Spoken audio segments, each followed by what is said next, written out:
Chapter 50. Selfishness. I am going for a hoofa cure, and that is that. You are not going. I am. I have to admit, after dying again, taking all day to get back, and having more wires and tubes in my body than any pony had a right to, smacking into the far wall upside down before crashing to the floor head first and lying there in a heap wasn't exactly how I envisioned my reunion with Glory. It wasn't just that she looked like Rainbow Dash. She had every bit the strength and vigor of Rainbow Dash in her youth. Glory herself seemed equally shocked as she hovered there, four hooves pressed to her mouth and Rose eyes wide. Oh my gosh, are you okay? She asked as she stared across the room at me. Glory, you called me a cunt and launched me across the room. Now you're asking if I'm okay? I groaned as I rolled over and sat up.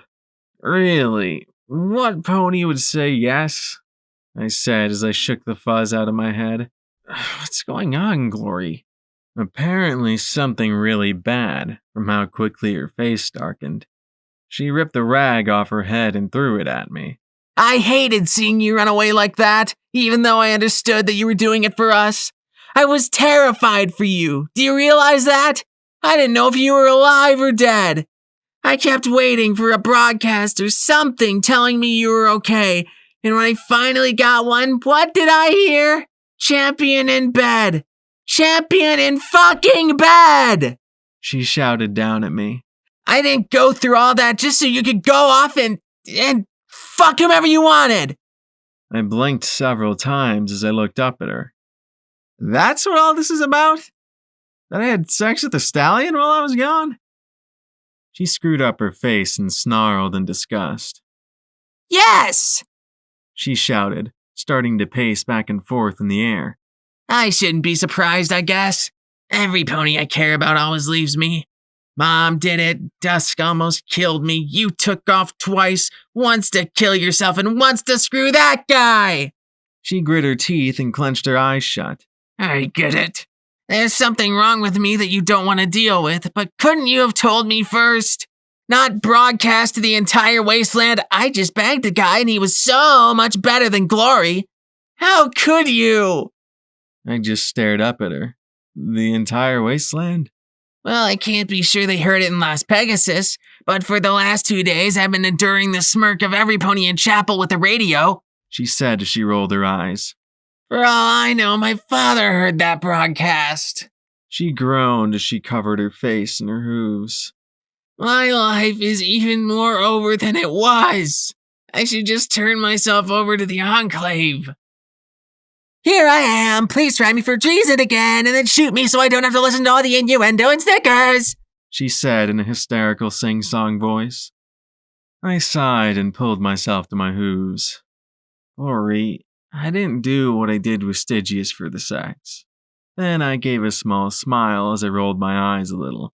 Okay, maybe a little. It was pretty good, but I think her throw must have given me brain damage. More than just the tumors and the like. 5 little ponies in my head covered their faces all at once, and I heard the goddess chuckle darkly. Glory's eyes popped wide as if I'd been the one to throw her. Pretty good? Pretty good? Blackjack, I'm going to spay you! She shrieked, and then she was on me, kicking and stomping me with her hooves. If she'd been the old Glory, this would have been cute. The new Glory had some serious power behind those kicks. She pummeled me good and hard, and I raised my metal legs and tried to protect my head and midriff. I remembered how Golden Blood had broken Fluttershy's heart, calling out the wrong name when they'd been together. At the time, I thought it had just been Fluttershy being oversensitive. It never really occurred to me that sex might be a serious matter like that. I knew love was serious. Abuse was serious. Rape and coercion for sex were serious. But sex itself was just a means to an orgasm. Glory, it was now becoming very clear, definitely did not have the same opinion. Then again, though, I was her first mare and serious partner. This was the first time any pony had really fucked up a relationship with her, and she was pissed. And while old Glory would have probably beaten me up with big words, New Glory was expressing herself far more directly. I tried to get a word out as she sobbed and raged and stomped me with all 4 hooves at once. Then I heard Scotch Tape yell, Hey, Blackjack, how many times did you have sex with my mom? I blinked and looked over at the door where P21 stood with Scotch Tape beside him. Glory just blinked and stared at the filly as if processing the question was breaking something in her head. Now is really not the time to be reminiscing about Stable 99, Scotch, I called out. Actually, I think it is, P21 said as he closed the door behind him. Glory stared at him, her pupils contracting as her rainbow mane seemed to frizz in growing stress. How many times? He asked, cool and calm as Glory hovered above me. I looked from one to the other, then spoke slowly and carefully. 12 times, give or take, I think. Maybe more. I mean, we were on the same shift and stuff, I said, feeling as though one wrong word would shatter my relationship with Glory forever. I know. I remember peeking in on you two once or twice. Did you love my mom, Blackjack? Scotch asked. Her tone said that she knew my answer. No. I mean, she was nice, but I trailed off, not wanting to offend. And did you have sex with Daisy and Marmalade? P21 asked, making me feel oddly embarrassed. Yeah. Like I said, you're on the same shift. I looked at the confused Glory and gave a sheepish little shrug. Usually with Marm, though. Daisy was always way too rough. Marm had always been a good lick. If it hadn't been for Daisy, who knows what could have been. In fact, Blackjack, can you count how many ponies you've been with in 99? Scotch Tape asked firmly. Glory backed off and sat down, looking at me as if she'd never seen me before. I hesitated, counting them up.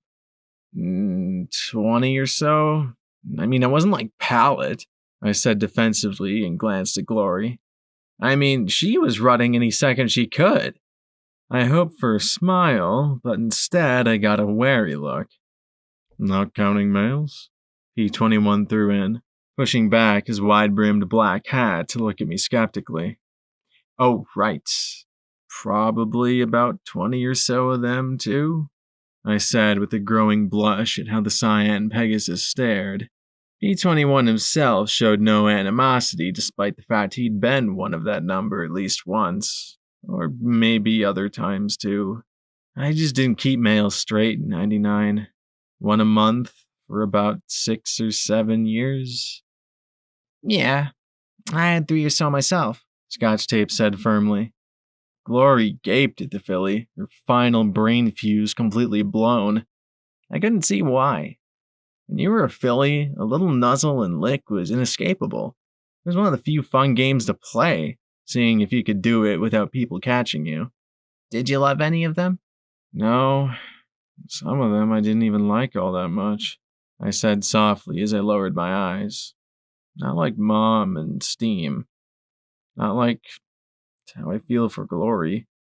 P21 took off his hat and, with a freaky bit of Earth Pony skill, lobbed it so it landed on Scotch Tape's head.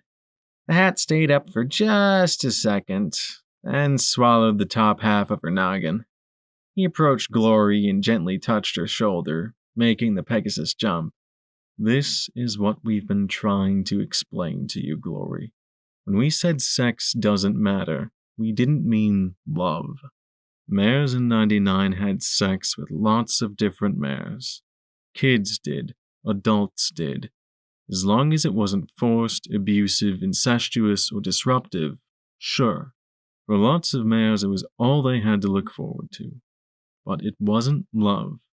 EJ didn't do what she did with that guy because she loved him and stopped loving you. She did it because she needed to.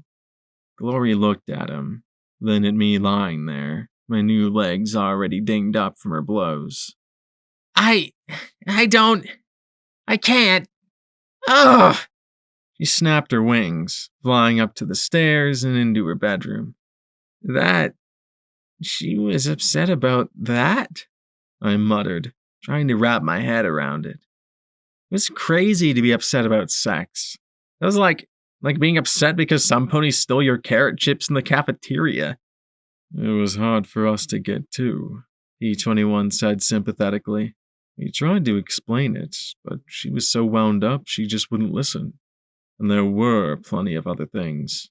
The stress of knowing you were in danger, but she was stuck here caring for us. The frustration of not being with you.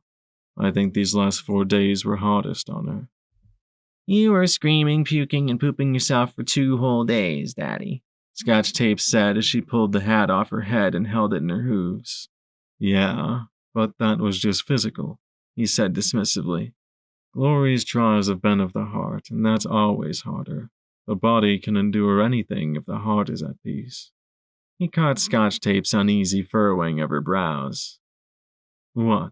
I know you're trying hard to do the father thing, Dad, but could you be a little less, pithy?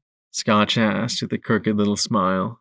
You don't have to sound all wise all the time.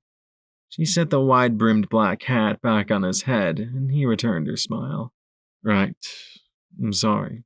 New to this, he said awkwardly before looking at me and continuing. She's also afraid of turning into Rainbow Dash. I'd forgotten about that. Is she? Turning into Rainbow Dash, I mean? I asked in worry. He shook his head. Like Kunai doesn't think so. It's more likely it's all in her head. But that makes it worse. The Kunai checked a memory and didn't find any magical thoughts stuffed in there. Just her own fear. I dragged myself to my hooves and started up the stairs. I need to talk to her. I have to make it right with her. Nothing else matters till things are right with her again. E21 looked on in worry. It may not be possible to make things right, Blackjack. She may never be with you again, like that. I snorted, more in disgust with myself than him. I don't care about that. I care that she's hurt and upset, I said back down the stairs at the pair. I'm not going to let her and I end like Fluttershy and Goldenblood. If I couldn't be trusted with her heart, then at least I'd try to be worthy of her friendship. Somehow. I reached her bedroom. She'd left the door open a crack and I could hear her sobbing within. I pushed the door open and saw her sitting on the bed, facing away from the door with her head bowed. Slowly, I walked around the bed, trying to think of what to say at a time like this. I sat beside her, but she turned away from me. This was stupid. We just sat there together, staring at our hooves. One of us had to say something, but words just weren't coming out right. As in, not at all. I kept running ideas through my head. Apologize, say I was sorry, kiss her, or leave her alone. None seemed particularly adequate, appropriate, or helpful. Glory couldn't even bring herself to look at me, let alone talk. I felt the hole opening up deeper and deeper inside me. I was going to lose her. And all because I didn't even know how to talk anymore. But what could I possibly say to her? What could any pony say? Glory clenched her eyes shut, slow tears leaking as she remained turned away from me. Slowly, with a numb sensation throughout my entire body, I made my way back out of the room. I couldn't stay with her. Couldn't bear to go back downstairs, either. Instead, I returned to my room, not bothering to close either door. Sitting on the bed, I damned myself again. And my eyes fell on the contrabass in the corner. I stared for the longest time at the dark, polished wood. Then I rose to my hooves and staggered over. The finish was smooth and warm beneath my touch as I ran my finger along her neck. Hey, Octavia, I murmured as I shifted the instrument and stood behind it. Can you help me out here? I kinda messed up big time. Please? I hurt the pony I love. I plucked one string with a finger, drawing out a sour note from the instrument and a little laugh from me. Yeah, I know, right? That's stupid, even for me, and I'm the High Princess is stupid. Slowly, I started to play. Would she hear? Would she listen? Would she care? I tried not to think of anything.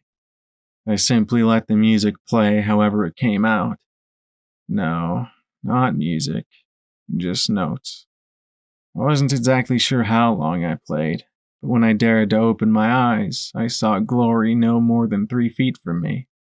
She stared at the blue, starry comforter on the bed and glanced back at me, then quickly looked away once more.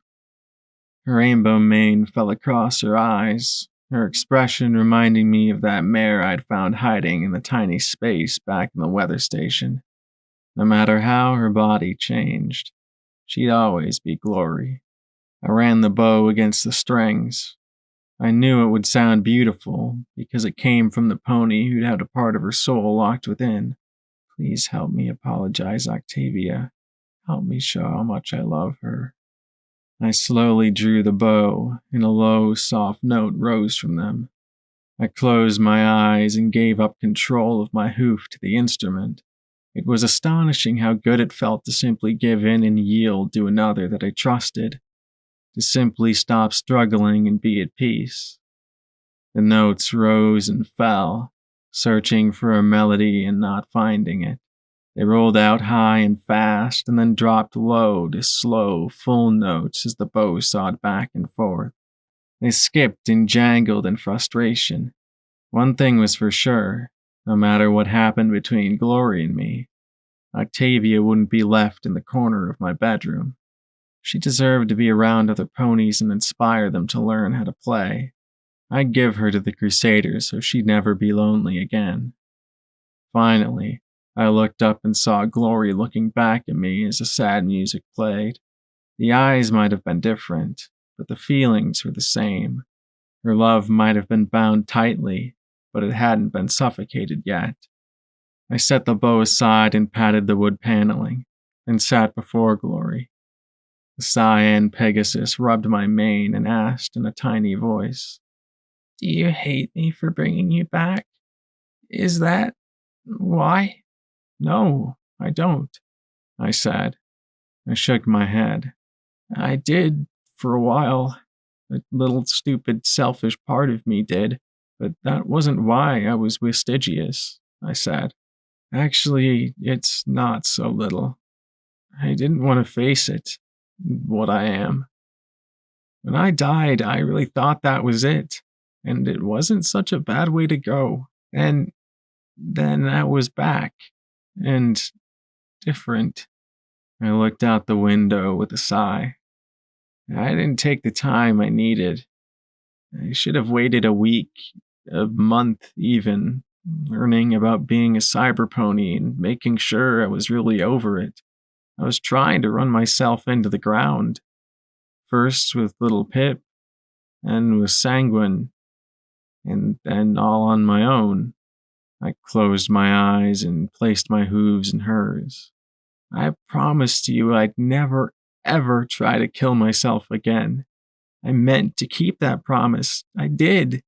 But I'm afraid some part of me was trying to do just that.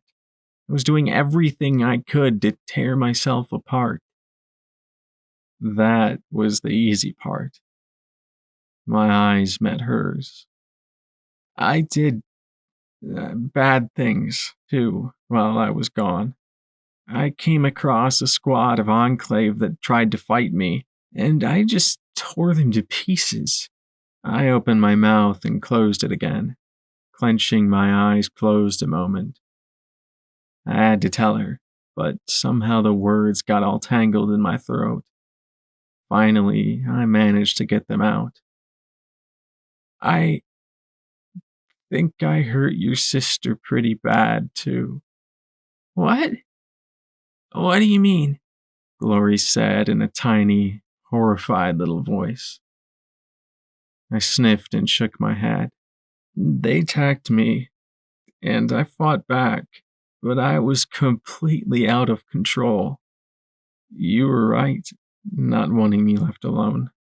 I grimaced, feeling a stabbing pain where my heart used to be. I hurt her. I would have killed her if I hadn't run out of power. I shivered as I felt tears run down my cheek. And if Lightning Dancer was there, I probably killed her too. The haunted look on Glory's face had her staring past me a moment. She focused once more, but her voice still trembled. But Jessica's okay. You didn't kill her, right? She was alive when I left her. I told the other Enclave survivors I was with to take her to the Skyport, and I seriously doubt they'd disobey my orders then. But honestly, I don't know if she's okay. Glory started to tremble as she curled up and hugged herself. I couldn't blame her. Like this, she couldn't even go to the Skyport to find out. I tried to touch her, but she smacked my hoof away and curled up even tighter. I just sat there, staring at my stupid metal fingers. I could still see them clutching Dusk's head and slowly crushing and twisting. She'd leave now. Hurting her was bad enough, inexcusable enough. But her family, too? I bowed my head, waiting for her to leave. You were right. I should have stayed with you. Without you, without my friends. The lame words fell from my lips before I ended with a whisper, like a prayer. I'm so sorry. I heard her start to move and clenched my eyes shut, not bearing to see her go. But she didn't, and when I chanced to glance, she wore a pained expression as she looked at the floor. Something else happened, didn't it? How do you know? A tiny, mirthless smile appeared on her lips. I didn't, but I've learned by now that no matter how bad I think things might be, I ought to double it when you're involved. She took a slow breath, as if bracing herself. What else happened? She asked as she put her hoof on mine. She didn't forgive me, didn't excuse me, but she didn't leave either. I took several ragged breaths, fighting off the urge to sob as I stared at her hooves, feeling her tremble. I wish it ended there. I was attacked again, the Harbingers, and then I came across some scavengers. I thought they were with the Harbingers. I killed two, crippled a filly. Thought I killed her, actually. I almost did. Glory didn't say anything. Her eyes were closed as she wept, but she kept her hoof on mine. As long as she was still here, there was hope.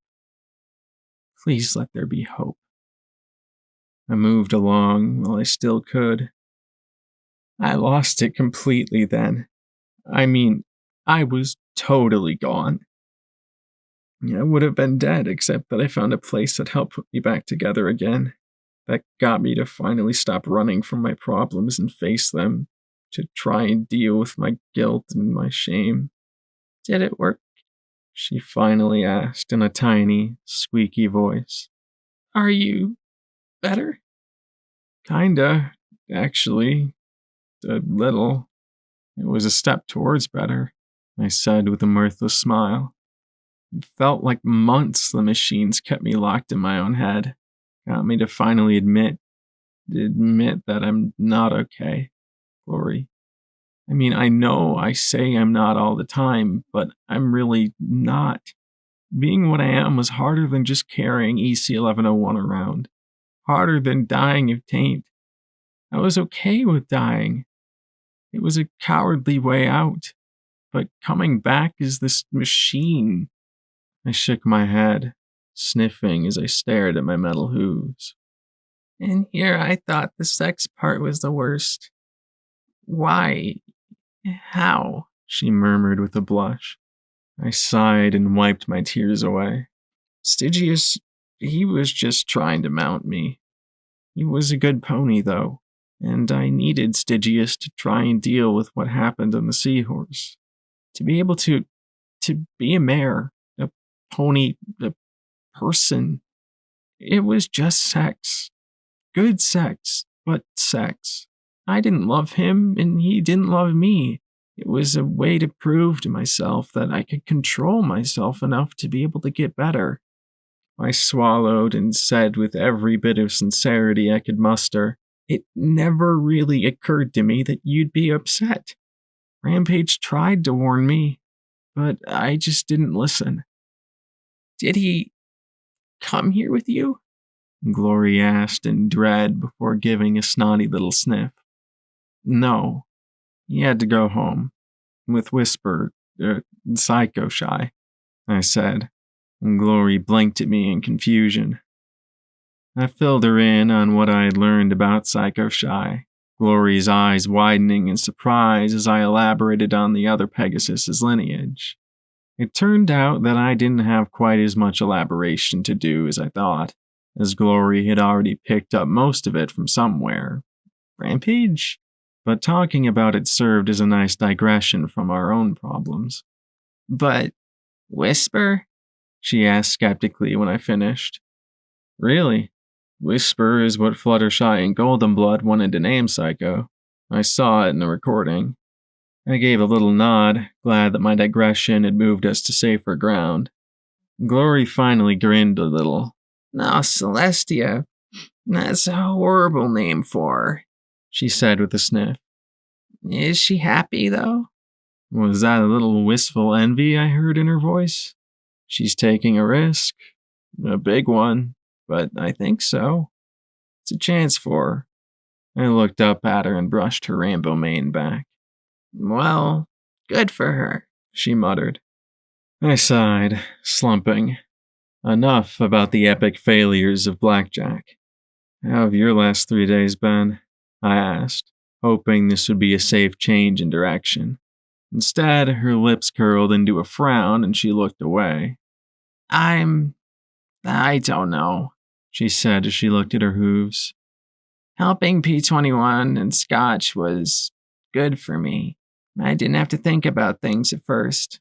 But by yesterday," she grit her teeth and shook her head. "I don't want to whine about it." "Hey, I can't be the only pony in the wasteland who gets to complain," I said, giving her a little nudge. "P21 said you think you're turning into Rainbow Dash?" Her face twisted in a scowl, and she said in a tone of disgust, "It's this body. If that damn blue weed had turned me into any pony else, I'd be fine. Annoyed, but fine. But there are pictures of Rainbow Dash in every single history textbook teaching us about how she abandoned us and her many crimes against the Pegasus race. I didn't come to the surface as a Dashite. I came as a member of the Volunteer Corps. I wanted to help, but as Enclave, not run out on my people like she did." She slipped off the bed and began to turn, looking at herself. "But this body is... I was never an athlete. That was Dusk's thing. She was the one who wanted to pull off a rain boom. I wanted to be a doctor. I studied. The only thing that kept me from getting all fat was that I'd skip meals and hitting the books. But this body," she grimaced in disgust. "I wake up and I need to do 100 wing push-ups. I could only do 1 before. I want to go for a 30-mile flight. I sit here and feel twitchy. I planned on shoving you, not throwing you clear across the room." She rubbed her face and shook her head. "Everything about this body says it's not me." "I can relate," I said as I popped out my fingers and wiggled them at her. She gave a ghost of a smile. "Yeah, I guess I know better how you feel." She rubbed her face with a wing. I don't know. I sometimes feel like I'm losing myself, like I really am turning into Rainbow Dash. The kunai says it's all in my head, but the joke changed my body. What if it changed my brain too?" She shook her head hard and sighed. "It'd be different if I could blame someone for making me this way, but it was a stupid magic plant." She went silent and her gaze dropped back to the floor. I wish I'd have known you were doing it, but if I had, I would have told you not to, and you would have done it anyway, 'cause you'd never let me die if you could prevent it, just like I wouldn't let you die if there was a way for me to save you." I shook my head. It took a pre-war brain therapy thingy to finally get me to admit how messed up I was and how much more help and head shrinking I need. So, sex with him was some sort of therapy? She asked with an arch of her brow. That's not how sex therapy is supposed to work, Blackjack. I sighed and rolled my eyes a little. For the wasteland, it worked okay. I stopped wanting to kill males for looking at my hind end. I think I can handle that now. I just wish I'd understood what that would mean for Glory. I guess so. The pony could do some great business being a psychologist in the wasteland. She rubbed her puffy eyes. So, what happened next, after him? Then we got to High Tower, and I shook my head. It was rough. 3 ponies died. Myself included, I didn't add. And I'd thump Rampage and the Kunai if they said otherwise. We leveled the building. Then I smiled. But we also helped a pony who needed it. We stopped a scumbag ghoul from betraying the rest of his town. We managed to do what needed to be done. I still feel guilty, though. I feel like everything I've done since I got back was wrong. And I still feel mad at you for leaving. I know I said I was okay with it, but really, 10 minutes after you left, I wanted to chase after you. But I couldn't leave P21 and Scotch tape, so I settled with being angry you left and worried that you weren't coming back. Then that broadcast. Oh, that stupid broadcast. She groaned and rubbed her face. Then I couldn't shake the feeling that you'd left us, that you'd left me. And it was like Mom going all over again, only worse. Now I sighed and stretched out towards her, giving her cheek the tiniest nuzzle. I still love you, even if I am a lousy pony. No, you're not. She sighed and gave a grumpy little huff. Well, okay. Maybe a little. And I'm still mad at you. Shaking her head, she glared at me. I mean, Blackjack, part of me wants to hug you. Part of me wants to kill you. And part of me wants to run for the hills and never look back. You hurt my sister. To be fair, she and the rest of her team were trying to kill me, I said quickly. And I didn't know it was her at the time. She still frowned, troubled. I don't blame you if you do any of those. Even if I prefer the first option. Oh no. No sweet talking, Blackjack. You are still in big trouble. I'm still really angry at you. She huffed. Still, I smiled at her. Glory, who'd had her cutie marks burned off her flanks and barely said 3 cross words, was angry. Well, you could always just spank me till you feel better and I wise up, I said in a casual, joking tone. Oddly, it made her ears stand straight up and her eyes widen. Then she started to blush. Hard. What? Nothing, she said quickly, but she sure wasn't acting like it was nothing. She met my eyes and went even redder. She pressed her hooves to her mouth, as if physically silencing herself. I just looked at her with a cocked brow. She pulled away, walking to one of the windows. Look, can we just drop it for now? I need to think and try to decide what I'm going to do. She sighed and looked back at me. So, what else happened?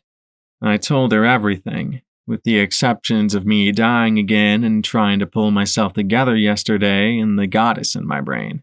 From what I learned about Golden Blood, to Psalm being in my dreams, to High Tower and EC-1101, to Project Eternity, to getting fixed up. She listened, a little distracted, but I couldn't blame her for that. She gasped at my description of the warden, laughed a little when I told her about Xanthi, and commiserated when I told her about Graves's and Snips's deaths. When I finished, she looked at me, her expression equally worried and curious. What are you going to do next? I mean, Shadowbolt Tower. I can't think of any way to get there. It's all controlled by the Enclave military. Or are you going to go after the bomb? Go to that Hellhound base? Deal with the Harbingers? I thought a moment, then rose and flopped back onto the bed. Nothing. Nothing? She blinked in confusion. What do you mean, nothing? I mean that some ponies died, and I nearly got a whole lot more ponies killed by chasing after EC-1101. I don't care where it wants me to go next. It's not worth more deaths. So, for the immediate future, I am going to do nothing. I folded my forelegs behind my head. Metal limbs really didn't make the most comfortable pillows. I'm going to stay here till we work things out. Till P21 and Scotch Tape are better. Till Rampage can get the help she needs. And then I frowned at the ceiling. And if the Harbingers show up, I'm going to show them exactly what I did at Yellow River. Okay, if dozens of them showed up, I'd have to do something else. But for right now, no. I was going to stay right here and make sure my friends are taken care of. For a change, it wasn't going to be about me. I trotted downstairs, taking in the chaos. Things were quite a mess. I guess Glory had tried to clean up some while caring for P21 and Scotch, but it still looked like a hurricane had blown through. There were dirty plates and cans of food all over the kitchen, and some things were stacked in boxes. P21 and Scotch sat at the kitchen table, with the filly glaring at a sheet of paper while her lips moved the pencil around to draw on it. P21 looked up at me with a tired smile, glanced up in the direction of my bedroom, then back at me in concern. Well, he asked as he bobbed a wad of paper back and forth between his hooves. She's upset, I said. She's not sure about us. Scotch harumphed and spat the pencil aside. I told her she should just paddle your butt till you stop being dumb, the olive filly said as she looked at her sketch critically. But Daddy said you just enjoy it. I rolled my eyes. It happened one time, I snorted with a blush. Then I frowned and thought a moment. Twice, maybe 3 times. And anyway, I doubt Glory's into that, or that it would make her feel better. You'd be surprised, P21 murmured. Why, just the thought of smacking you with a belt has gotten me through some rough patches. Belts, moofball bats, crowbars, anything to get the message through. He teased with an easy smile. I don't get why it's such a big deal, Scotch muttered as she looked down at her page. It's sex. You do it for fun. She made it sound like the most important thing ever. I started to clean up, telekinetically gathering the trash up in a single heap before munching on the empty tin cans. Waste not, want not. For her it is, P21 said, and she has a point. Where sex can lead to kids, you don't want to have family you're not ready to be responsible for. So you keep it special and reserve to ponies you absolutely want to have kids with. He flushed as he looked away. Being a parent is a serious commitment, he said with a faintly ashamed look on his face. Scotch Tape looked up at him and then back at her papers. This is stupid. It won't work. The filly threw the scrolls away with a flip of her hooves. I don't know nothing about designing stuff. I was just supposed to fix things. Then she started coughing and hacking, reminding me of another pony with difficulty breathing. Hopefully hers wouldn't last as long as his did. P21 patted her on the back. He still wasn't very good at the whole comforting thing. We decide what we're supposed to do for ourselves now. We're not in Stable 99 anymore, he said with a small frown. He looked at me, as if struggling for what he should say next. He was pretty new to this whole daddy thing, and really I couldn't give him much in the way of advice. My own dad had been U8. Then he reached over and pulled the scrolls back. Explain it to me again. I know even less about the stuff than you. Show me why it won't work. Scotch Tape sighed and glared at the paper. Well, we need water pressure, and for that we need volume and elevation. Or the right kinds of pumps, but I don't know where we get those.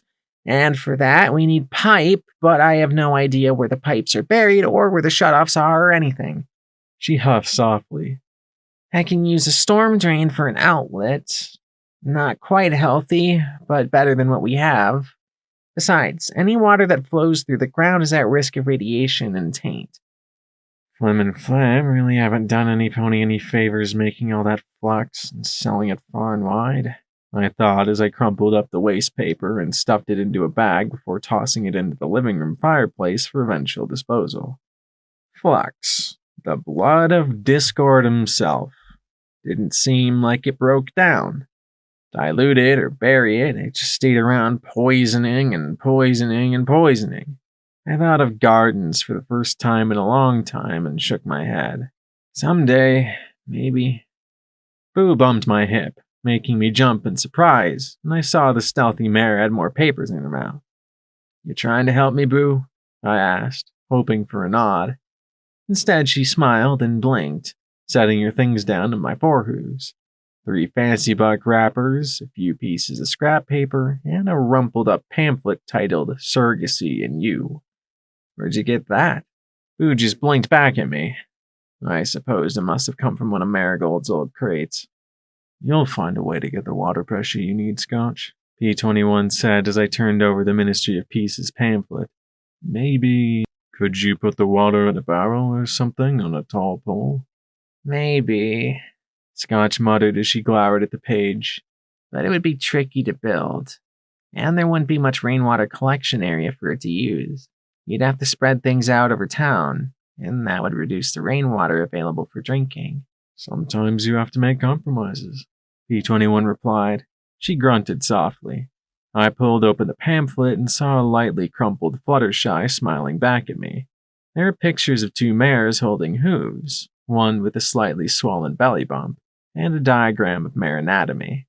Some of the words had smeared beyond legibility, but I read what I could. If you are a mare reading this, it is because you are an eligible candidate to receive the unborn foal of a mare unwilling or unable to carry the baby to term. Allow me to thank you personally for your courage in considering this procedure and to offer you a hug of thanks if you have already agreed. There is nothing more precious to the world than healthy and happy life. Allow me to explain the procedure the MOP has developed so that no pony will have to know the pain of a lost child. Surrogacy is a complex spell process which takes an eligible candidate, prepares her body to carry a foal, and then teleports the baby from one mother to another.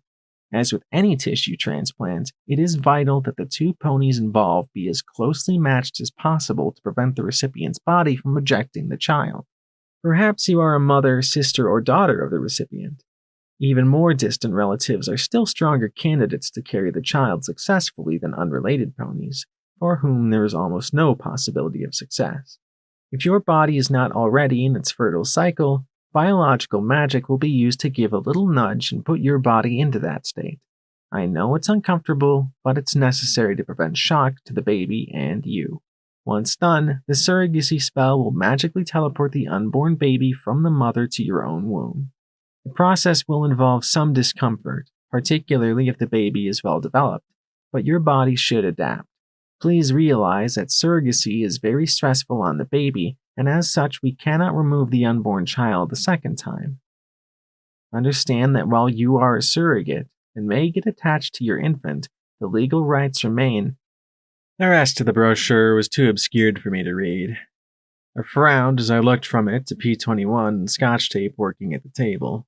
Fluttershy had said that Marigold had been an ideal candidate for the spell. Hadn't she been Twilight's cousin? But no, that wasn't possible. I had been able to open the door in 10 pony. I'd failed the test. So, why did I suddenly feel uncomfortable? I sighed and added the pamphlet to the rest of the trash in the fireplace. It wasn't like I had Marigold's entire genetic history within me. Maybe she'd been Rarity's cousin twice removed? Or had some map hole in her? Who knew for sure? It could all be one big coincidence. Hey, P21, there were a whole bunch of boxes in Marigold's room. Where did they get put? In the basement, closest to the stairs, my blue friend said as he sat beside his daughter, waving a hoof towards the kitchen and a nondescript wooden door in the corner. Whoa, we had a basement? I trotted over to the basement door and looked down the stairs, dropping into the earth. Some pony had carved them from solid rock, and the broad steps curved around to my left.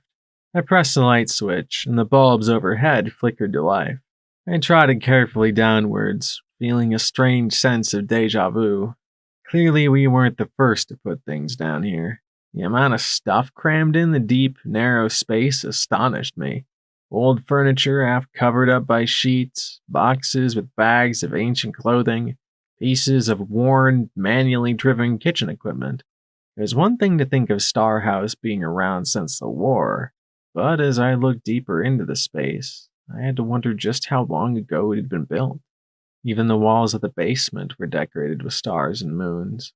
I checked the boxes closest to the door and discovered lots of the contents were books of all sorts. Most were books on astronomy, astrology, mythology, and pony history. There had to be a few hundred books just boxed up here. I saw a note on the top of one pile, written in Twilight's familiar script. Dear Marigold, please hold on to these copies from the Hoofington Library.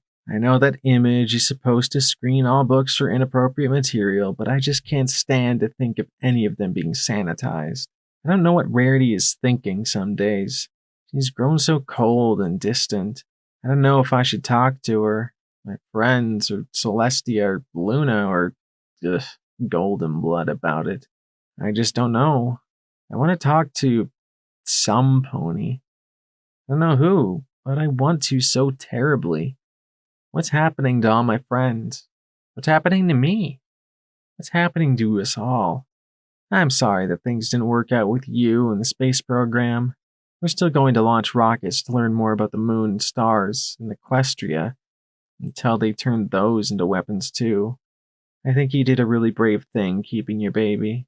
I want you to know that no matter what happens, I'm going to see to it that you and your baby receive the care you deserve. I'm glad you're in Grand Auntie's cottage. She was always a little nutty, but she loved that house. Please take care of yourself and your baby. I'll try and make her next birthday. Celestia knows I feel like I need something to celebrate. Love, Twilight Sparkle. P.S. Did you know Cadence had another foal? Every pony's having babies except me and my friends. I'm getting a little jealous. I looked at the signature, precise and elegant with swooping cursive letters. The script showed all the care of someone who loved the written word. Twilight had wanted a child. She'd been a ministry mare, but while all her devotion was focused on ministry, there was no denying she'd been a mare too. She'd been together with Big Mac, but had Goldenblood removed him from her memory? Had this been written before or after Gardens had been completed? I could have screamed in frustration. Instead, I folded the letter and put it back. I wasn't going to let it get me mad. Nope. Not going to pay any attention to nagging questions. Especially when it came to my own lineage.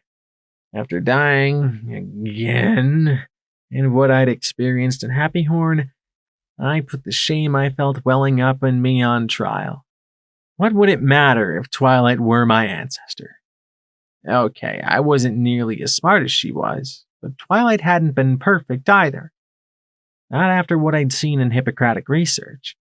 She might have been the most accomplished magic user of all time, but she was still a mare. She made mistakes. Back in 10 Pony, I'd craved normalcy and resented the transformation Glory had put me through. Now I was a twice resurrected cyber pony with a goddess in my head. All I needed were wings, and I'd be a cyber zombie, Alicorn. Ministry mare descendancy would be a step towards normal.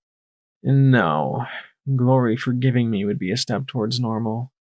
Sweet Celestia Blackjack, when you screw up, you really screw up. Dealer, I said softly as Blue flopped into a half-empty box. I looked around the dim space. I don't know if you can hear me, but I'd like to talk if we could. The pale blank sat up with a crinkly astronomy magazine atop her head like a hat. Nothing. I wanted to feel something. A tension or tightening in my chest, a closing of my throat, Instead, all within me was calm and regulated. I didn't know what to do about Glory. How do I make it up to her? How can I make it right? I knelt beside the box and gently lifted the magazine from atop Boo's mane. She blinked up at me with her pale, colorless eyes from within the nest of old papers. My butt hit the floor as my eyes looked up at the stars carved in the ceiling, shedding the only expression of remorse I had left. I don't know what I'm doing anymore. I don't even know about following EC-1101. I nearly killed her sister and betrayed her trust. How can things ever be right between us? Boo looked at me in bafflement, then stretched towards me, and suddenly the box overturned, spilling the magazines and papers all over the place. I caught her before she hurt herself, smiling despite the worry churning inside me. Boo gave a smile back, and then I spotted something in the corner of the box. A faint glow. I extracted the memory orb from the heaps of flyers from the Luna Space Center. The faded papers showed finned rockets blasting off from beside a large slab-sided black building sporting a crescent moon decoration. Marigold's memory? I could use a little vacation. Old habits die hard. At least right now I wasn't anywhere I'd get some pony killed. I tapped the orb to my horn, closing my eyes and hoping I wasn't going to have a memory of my great-grandmother 10 times removed getting laid. I really didn't need that, right? Okay, not Marigold having sex. The unicorn stood at a window looking out at the rockets that sat on their launch pads. Only one was being worked on by a crew as they attached hoses and booster rockets. 12 more just stood there like abandoned toys. Far off, I could make out the long, ugly, block-shaped buildings of what I assumed was a military base of some kind. Since I couldn't see the core, I really had no way to orient myself. The unicorn stood in some kind of waiting room. Through the doors were a number of raised voices. I heard Twilight Sparkle for sure, and once or twice I thought I could hear Princess Luna. Their exact words were muddled, but the tone was hardly good. Then Glory's reflection focused in the glass before Marigold. No, not Glory. Rainbow Dash. The cyan Pegasus appeared a bit older than Glory, and the tips of her mane had started turning a lighter shade of each rainbow color. There were crow's feet in the corners of her eyes. She was tough, but tired. Hey, don't worry about it. I'm sure they'll restart the program. As she waved her hoof dismissively, I saw a sleek black Delta pit bug attached to her left forehoof. I wish I had your confidence, Marigold murmured softly as she looked back at the rocket. Only one launch a month, if at all. This place was supposed to have 10 times that. It was supposed to be a way towards a new future. Now it's just a target for the zebras. Rainbow Dash sighed and said ruefully, Yeah, the Stripes really do like taking shots at this place. Don't worry, though. They'd have to hit this place a lot harder than they have to get through my air defense team. The Pegasus gave a little grin. It's a Hoofington defense all over again. Only instead of them wasting their time and weapons on the city, they waste them shooting at this place. Wonderful, Marigold said lightly. I'd be fine with that if we actually had a space program somewhere else. Anywhere, Marigold said with an aggravated snort. If it weren't for the OIA sending up occasional missiles, they'd probably just let the zebras level this place. She sighed and bowed her head. I don't even know why Twilight asked me to come. They haven't called me in for questions or anything. Because you're the only pony who's ever walked on the moon. Well, except for Luna. Even I haven't done that, Rainbow Dash said, giving my flank a nudge. Relax. All the ministries want the space program resumed. Only the pencil pushers keep whining about costs. And Rainbow Dash frowned a little. Okay, so maybe Rarity and Pinkie Pie just want those I Spy satellite things in orbit. It's still a reason to go up there, right? Ooh, is some pony talking about me? Squealed an enthusiastic voice as Pinkie Pie appeared from... Actually, I wasn't sure where she came from. The pink mare was like her friend, definitely showing signs of wear and tear. Isn't this just great? And soon we're going to be meeting Rarity and Applejack and Spiky Wikey. It's just like old times. But from the strain in Pinky's grin and the sickly look on Rainbow Dash's face, this was anything but like old times. Rainbow Dash mustered an honest smile as she extracted herself from Pinkie Pie's embrace. Yeah, I can't wait to show you what Rarity's been cooking up for me. It's going to be so awesome. Cooking? Cooking? Aw, Dashy, if you needed cooking done, you should have talked to me. The pink mare adopted a hurt little pout. It's been so long since we've been together. I really need to show you some of my latest little surprises. Angel's been helping me with them. Looking a little wary, the cyan Pegasus leaned away from the pink mare. Yeah, I keep wanting to see you. But between the fighting, my own projects, and Golden Blood scheduling, I never get a... Rainbow Dash was cut off as Pinkie Pie scowled and looked away. The change was so abrupt that it was frightening. Then, almost as quickly, it disappeared, and the pink mare smiled at Marigold. Hey, excuse us for a teeny-weeny second, will you? And coiling her poofy tail around Rainbow Dash's throat, Pinkie Pie all but dragged her from the room. Marigold sighed and looked towards the closed doors and the continued shouting behind them. She stood there for several more minutes as a familiar pressure built in her bladder. Finally, she turned and left the room, trotting down the hall. The massive building was surprisingly tight inside and reminded me of Hoofington Memorial with its dim halls and almost empty rooms. Marigold found a bathroom and did her business. Then, as she started back, she heard Rainbow Dash blurt, Pinkie Pie, that's crazy! There's no way in heck that Golden Blood is a traitor! Marigold froze in place, then backed towards a door that was open a crack. The office had been stripped of all its former accoutrements save the large desk and terminal. Pinkie Pie was typing at it, the green glow of the monitor giving her eyes an almost possessed look. It's the only explanation, Dashy. Look, some pony is passing tippy-top secret information to the enemy. The mega spells could have only been leaked by some pony with Ministry Mare level clearance. So either Luna gave the zebras mega spells to make things more challenging, or Golden Blood did. Look, Pinkie, I know you don't like Golden Blood, but you can't just accuse... Rainbow Dash began before getting an angry glare from her friend. I remember, thank you, Pinkie Pie said as she typed some more. Look, Dashy, Golden Blood is up to no good. I've tracked dozens of little schemes linked to him. He's been getting money from fancy pants ponies all across Equestria. I've got evidence that Hippocratic Research is just a front for the OIA. They had basic weaponized mega spells before Luna gave the orders to Twilight to start working on them. There's evidence the OIA is meddling with Stable Tech and dozens of other businesses. And there's all these other secret projects that might be in the zebra's hooves. This is more than just my Pinkie sense. He's guilty. Rainbow Dash frowned as she looked at the terminal screen. Okay. And I don't care what Twilight says. Pinkie Pie blinked, then blurted. You believe me? Let's just say it's worth looking into. Rainbow Dash countered with a wan smile. Pinkie gave a little squeal and threw her hooves around Rainbow Dash's neck in a fierce embrace. The relief Pinkie Pie showed was more than mere gratitude. Rainbow Dash sighed and gently pushed her away before continuing.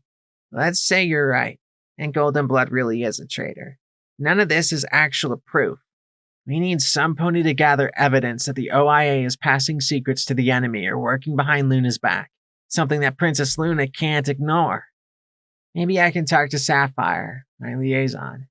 Pinkie Pie snorted. If she's anything like Quartz, she's his. I haven't met a single pony who works for the OIA who wasn't more loyal to him than to the princesses. She rubbed her chin. What we need is some pony who the OIA could use. Rainbow blinked and then slowly grinned. Not some pony, some zebra. The pair looked at each other and said in unison, Zecora! Dashy, you're a genius. If we can get Golden Blood to think he can use her, then we can nail him. Pinkie Pie hopped on the ends of her hooves as she bounced around her embarrassed cyan friend. She sighed and rubbed her chin. We'll have to meet with her and work out the specifics, train her. Maybe we can find some way to disgrace her. He loves using people who've been hurt in some way. And once she's in the OIA, she can look for anything out of the ordinary. Beyond Golden Blood, I mean. Rainbow Dash amended, cutting Pinkie Pie off before she could retort. The Pegasus put her hooves on Pinkie's shoulders to placate her. I agree there is something really rotten in the OIA. If it's golden blood, well, Luna won't be happy. If it's something else, he needs to be slammed for letting it pass under his nose. Thanks, Dashi, Pinkie Pie said in relief, rubbing her eyes. When I decided to start stopping bad ponies, I didn't know just how bad some of them could be. Don't worry about it, the Pegasus said. And then her Pip-Buck beeped sharply. She frowned and looked away. Yes? Yes. You know I am. Her frown deepened, and then she slumped. Okay. I want 3 intercept teams in the air, now.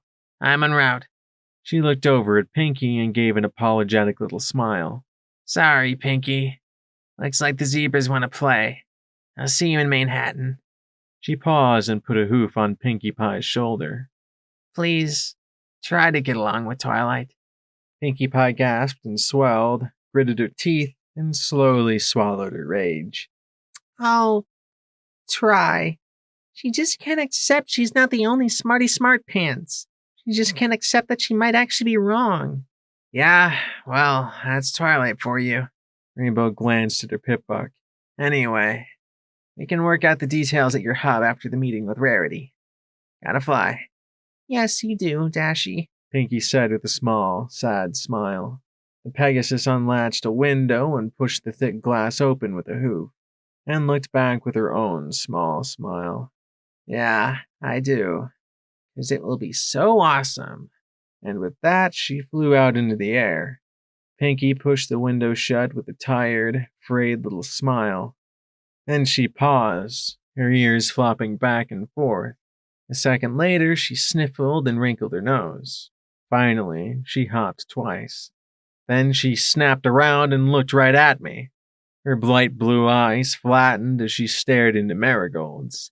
Uh-oh, some pony's been bad, she said as her lips curled in a grin that spread wider and wider as she advanced. Didn't any pony teach you it's naughty to spy on other ponies? Marigold turned and ran for her life, heart hammering. I just have to find some pony, she gasped to herself as she ran down the empty halls and past the offices. She stopped at a T and looked left and right, glancing behind herself before darting down to the right. Pinkie Pie wasn't running after her, though. She simply bounced along behind on her 4 hooves. She didn't seem to cover all that much ground, but every time Marigold looked back, the grinning pink mare grew closer and closer. Marigold burst through an access door into a work area. All the terminals were dark, the desks scattered with abandoned litter and dust. She raced across the room, not daring to glance behind herself anymore. Then there was a flash of pink mane in the doorway ahead of her. Marigold dove to the side, racing along towards another exit. The silhouette of a signature poofy mane appeared in the frosted glass window pane. Marigold ducked beneath a workstation and spotted a few empty glass orbs. Where's Pinkie Pie? The mare called out as the unicorn lifted an orb to her horn. Where's Pinkie Pie? The mare called again, her voice echoing in the cavernous space as Marigold's horn flashed. Then, nothing. The orb began to glow with a swirling light as she filled it with her memory. Where's Pinkie Pie? The voice sounded out again, now growing more distant. The mare relaxed a moment, breathing a sigh of relief. Then 2 hooves wrapped around Marigold and yanked tight as the mare shrieked, "Here I am!" And then everything fell into darkness once more. I shook my head hard as a memory orb ended. I wondered if Pinkie had extracted the memory from Marigold, or if Marigold had gotten the memory out and somehow it had gotten into the box down here. I sat down and rubbed my temples with my cool metal hooves. Pinkie Pie had suspected golden blood. It gave my sense of right and wrong a little corrective lurch. He'd seemed so slick and manipulative. Well, really, how could any pony pull off what he had without some pony catching him? Who was the zebra they'd mentioned, though? Zakora. It sounded like a zebra-ish name, sure enough. I wished I had some pony I could ask who... Then I blinked and laughed softly. Not some pony. I opened the little panel on my leg and began to type. Then I leaned back against a worn box and said, Tin Pony to Watcher. Come in, Watcher. Over. There was no response for several seconds, almost a minute. Then Watcher's synthetic voice crackled from my pip-buck. Tin Pony, go into your broadcast menu, look for a little tab marked encryption, and switch it on. Funny how much annoyance one could get into that artificial voice. I did as he said, and a second later... Thanks, Blackjack. Unlike someone I know, I'd rather not transmit to every receiver in Equestria.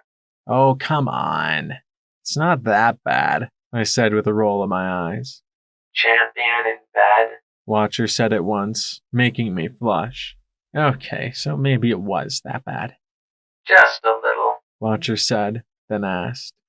Let me guess. Glory's not taking it so well? Pretty much, I said with a sigh. I really screwed things up. Oh, I doubt you're doing worse than Little Pip. Why don't you catch me up to speed with what's been happening with you?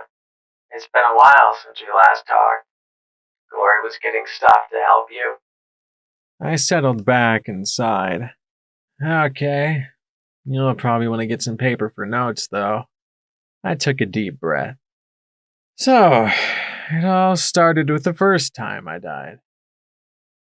Then she threw me across the room and into the wall. Now she's not sure, and I don't know what to do, and everything's nuts. I finished, sighing. My cheeks were all wet from the few times I'd broken down.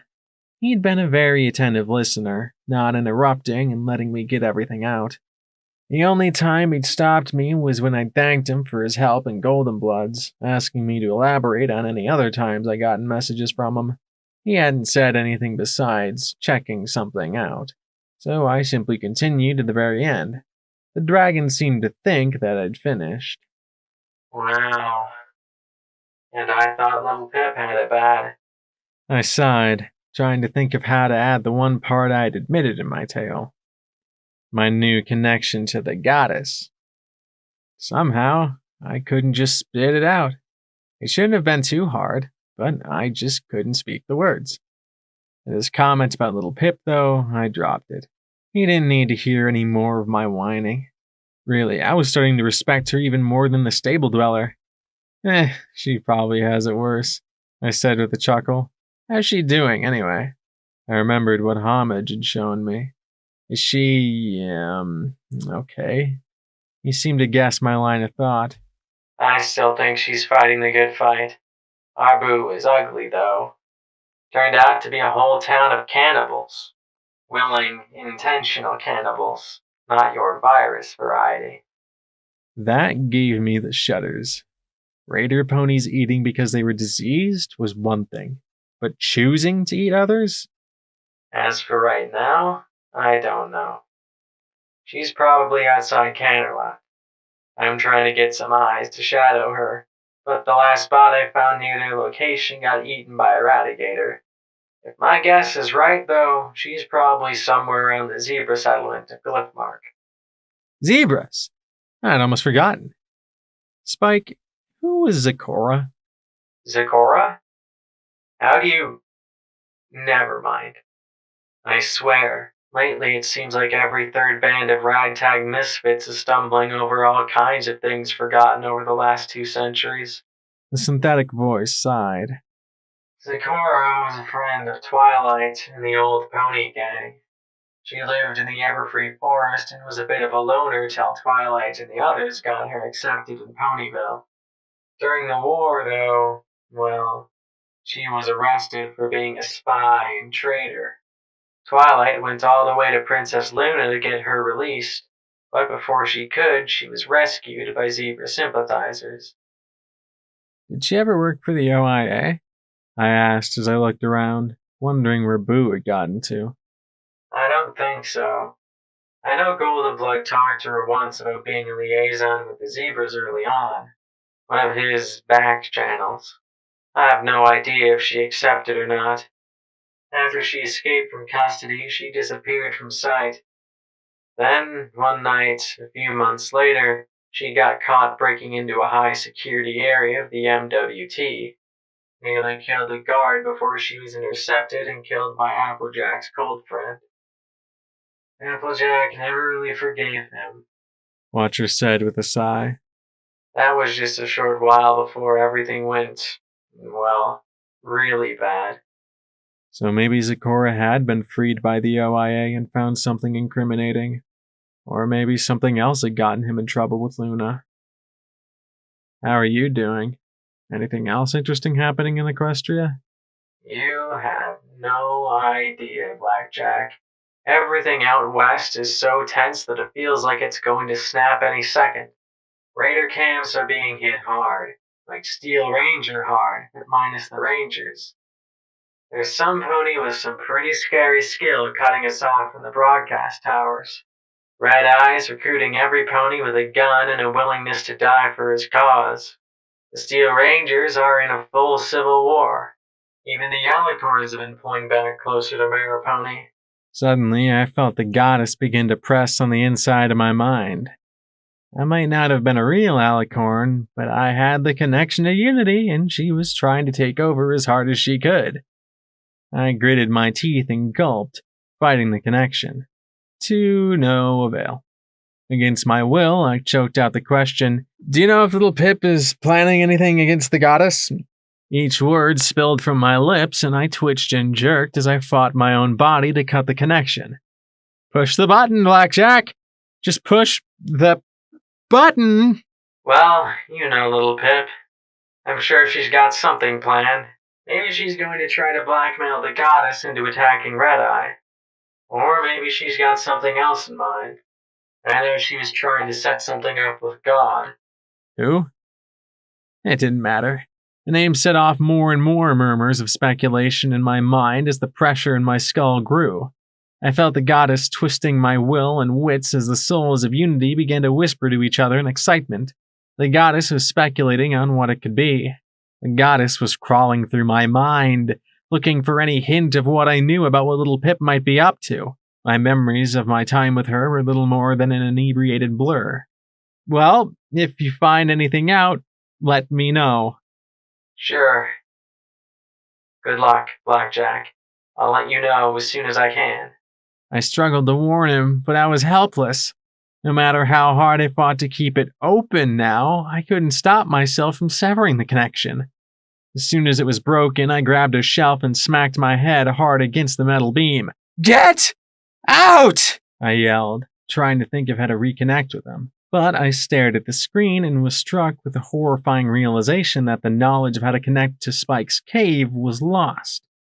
Was there a button to push, or what had I done? I remember the conversation, but how to get in touch again? I wanted to shake as tears ran down my cheeks. "Oh, I said you couldn't control me because of the enervation." The goddess laughed softly, cruelly. It was infinitely more intimate and terrifying than the bold shouts and third-person references. "Oh, this isn't control. Not yet. This is just finding ways to push through the interference. I'll chip off a little bit here and a little bit there, till eventually there won't be much difference between you and a normal vessel." The Kunai lied? Or had the goddess forced her to deceive me? I wouldn't give the goddess the satisfaction of even contemplating the other. I wrestled with her as I tried to get her out, but it was like pushing against a wave of mud. No matter how I mentally shoved, she was getting in. There wasn't a lot of enervation around Chapel, and the goddess seemed to be taking the opportunity to creep in as deep as she could, searching for memories and thoughts. And secrets. Secrets that I couldn't dare let her know about. She knew about... No, don't think of it. But I was. I couldn't not. I thought about the necklaces and the crown thingy and the mainframe, and no! I could feel her searching, hunting, trying to find what I tried so hard to bury in my mind. Don't think about it. Don't. But I did. I bashed my head against the floor again and again, trying to knock myself out. My augmented body resisted. Worse, it was healing the trauma to my head. If I was going to prevent her from knowing everything, I'd have to remove it the only way I knew how. I struggled to levitate out the pistol, feeling tears run down my cheek. My aim struggled. I had to keep her from knowing. I had to. I'm sorry, Glory, but if she found out about Gardens of Equestria, the goddess purred in my ear, the gun falling from my magical grasp. Yes, I know about it. That interesting thought on Flux and Spike, and there it is. A little treasure just lying there to be seen. She's beside herself at the moment. But once my business with the other annoyances done and Red Eye put in his place, I think I'll have to reunite Twilight with her assistant. I stared out into empty space, feeling defiled. The goddess just laughed in glee as the horror crept through me. I don't know how. I don't know when. But some pony is going to kill you very soon. I whispered aloud, sounding like a prayer. The laughter stopped, but the goddess still chortled in her amusement. Oh, really?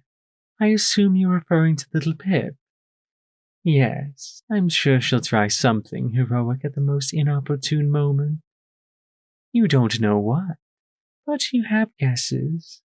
Sneaking something into the base, unknown allies, using Rarity's zebra magic. Might have to kill her just to be safe before she gets here. Maybe by you? There was a yank, and for an instant I was filled with an overwhelming urge to kill little Pip, but I barely fought it off, focusing on killing the goddess instead. It seemed to work a little. If you could contact her, you'd suggest using those silver rings against me. We'll just take that. And with another yank, I felt something go. Something about rings and unity. Sweet Celestia, shoot me, please.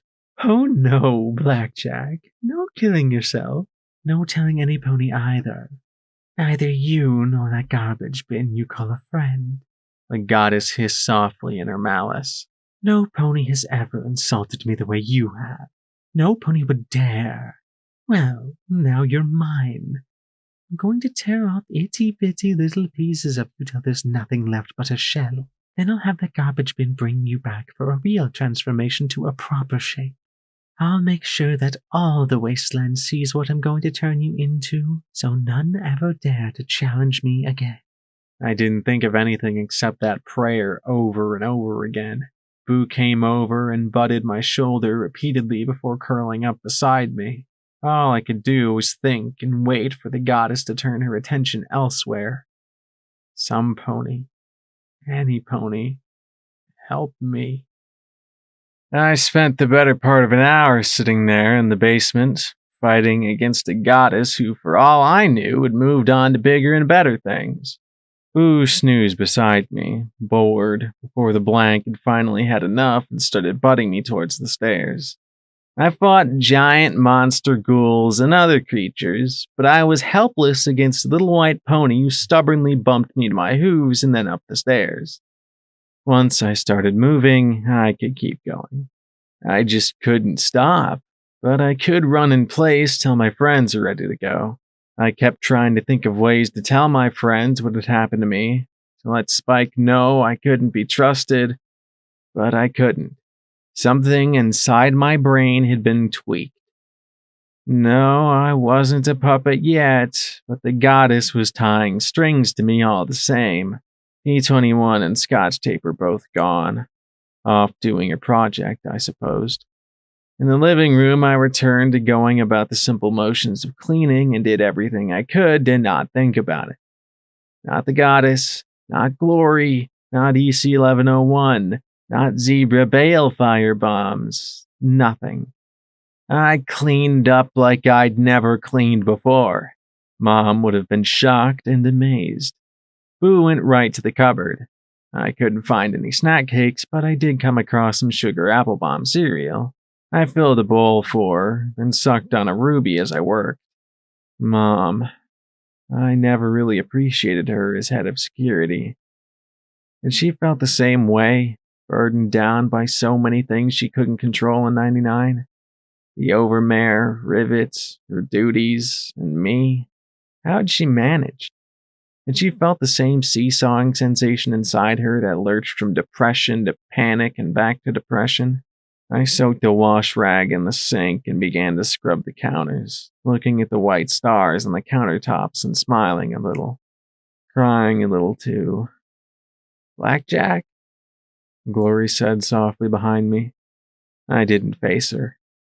I couldn't. I just hung my head a little. The stuff I could speak about, I couldn't bring myself to say, and the stuff I needed to warn her about, I couldn't speak.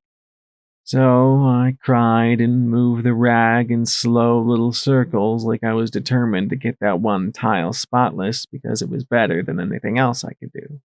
"What are you doing, Blackjack?" she asked from beside me. I glanced at her bloodshot eyes. Their lids were swollen from crying.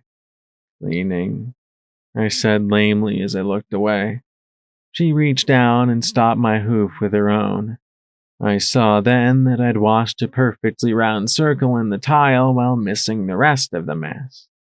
"Let me help you," she said simply, then tied a rag over her rainbow mane and started to clean as well. We didn't talk. I could barely breathe. Together, we straightened up every little thing there was to fix, except each other. I wanted to talk, but I didn't. I wanted to tell her what I'd just done, but I couldn't. I wanted her to end me, but she wouldn't. And so finally, I struck a match from an old matchbox and lit the papers in the fireplace. Then her hooves reached around me.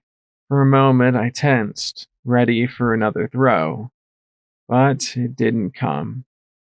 Part of me wished it would. I hung my head and said in a wet little filly's voice, "I'm not gonna run. I'm not. That was as much as I could get out, but it was enough as she held me and I fell apart again in her embrace. "Shh, I know. I might have gone through hell itself, but that didn't mean I was beyond needing a simple, sincere hug. Side by side, we walked together back towards chapel. I didn't ask why she'd come back to me. I wasn't even sure if she forgave me for what I'd done. All that mattered was we were together, even if I was the last person in Equestria any pony should possibly be with. The afternoon was the hoof's trademark drizzle. We trotted through the rain towards the budding town below, and I filled Glory in on what had happened to Rampage. Glory covered up in a blanket to obscure her famous appearance, and pretty soon she resembled a drowned ghost. Boo folded her ears as she trotted behind us, pale blank, annoyed by the rain dripping inside them. "So does this mean that P21 is it now?" Glory asked as the wet grass clung to her in passing. Is he the one with the fewest unresolved psychological issues? The one that we go to for help?" she asked with a wan smile. "Please say yes. I'd really like some pony else to be mommy for a while." No, she said it as if joking. I could pick up the sincere tension in her voice. I rubbed my chin. I don't know. I always thought of Lacuna as the shoulder to sob on, I said wearily as we walked through the rain. P21 still needs to get his strength back. Then we can lean on him some more. I glanced at her and gritted my teeth a moment before daring to ask, "What about us?" Glory pulled her wet sheet over her face, so all I could see was her cyan muzzle. I don't know, Blackjack. I know you need all the friends you can get. I know what you're doing is important. I just don't know if I can be okay with it." She glanced at me. "Was Sable 99 really?"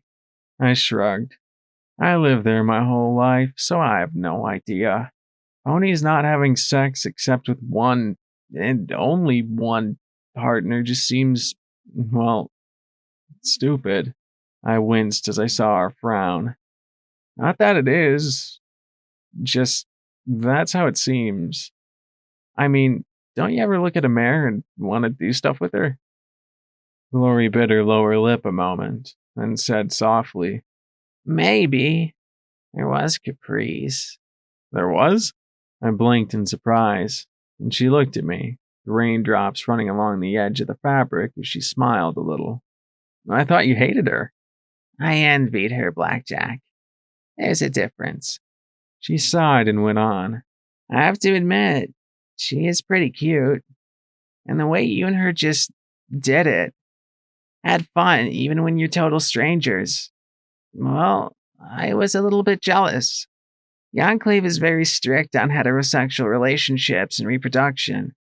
You just don't do that, what you two did. She groaned a little. I can't even say it. You don't have to, I replied, smiling a little. She stomped her hoof in the wet grass. You don't understand. I want to. That's what drives me nuts. My sister could just do it. You and Caprice could. So why do I get all hung up on what I want? Why can't I just... She slumped. Just forget about it. I reached over and patted her shoulder. What do you want, Glory? She frowned as she pulled the sheet off her face and looked away, chewing on her bottom lip. Finally, she sighed and said, Just 1,000 different things, and half of them contradict. Mostly I want to feel like I'm in charge of things. Like what I want matters. Like, I want to be more like Dusk. Confident I can actually do things. That I matter. You matter?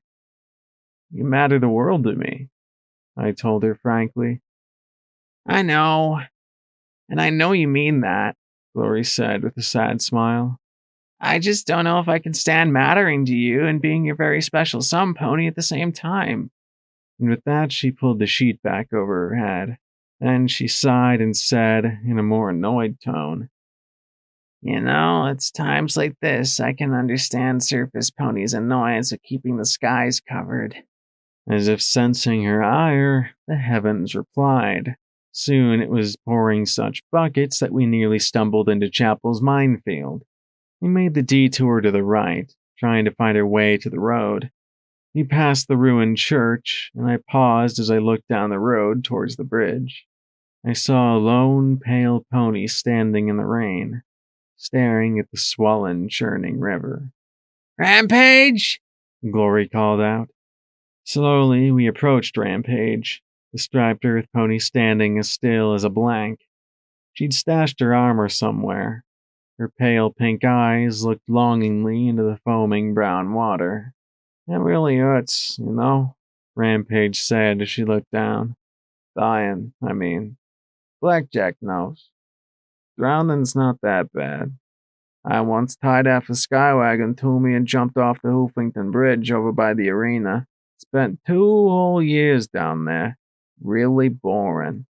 Then the river serpent gobbled me up and shat me out. I think you can relate, can't you, Blackjack? Yeah, I said as I joined her at the rail. Did it make you feel better? No, she answered in a low, hollow voice I could barely hear over the churning water and hissing rain. Down there, you just feel trapped and bored. You want to live, but you can't. Time gets funny.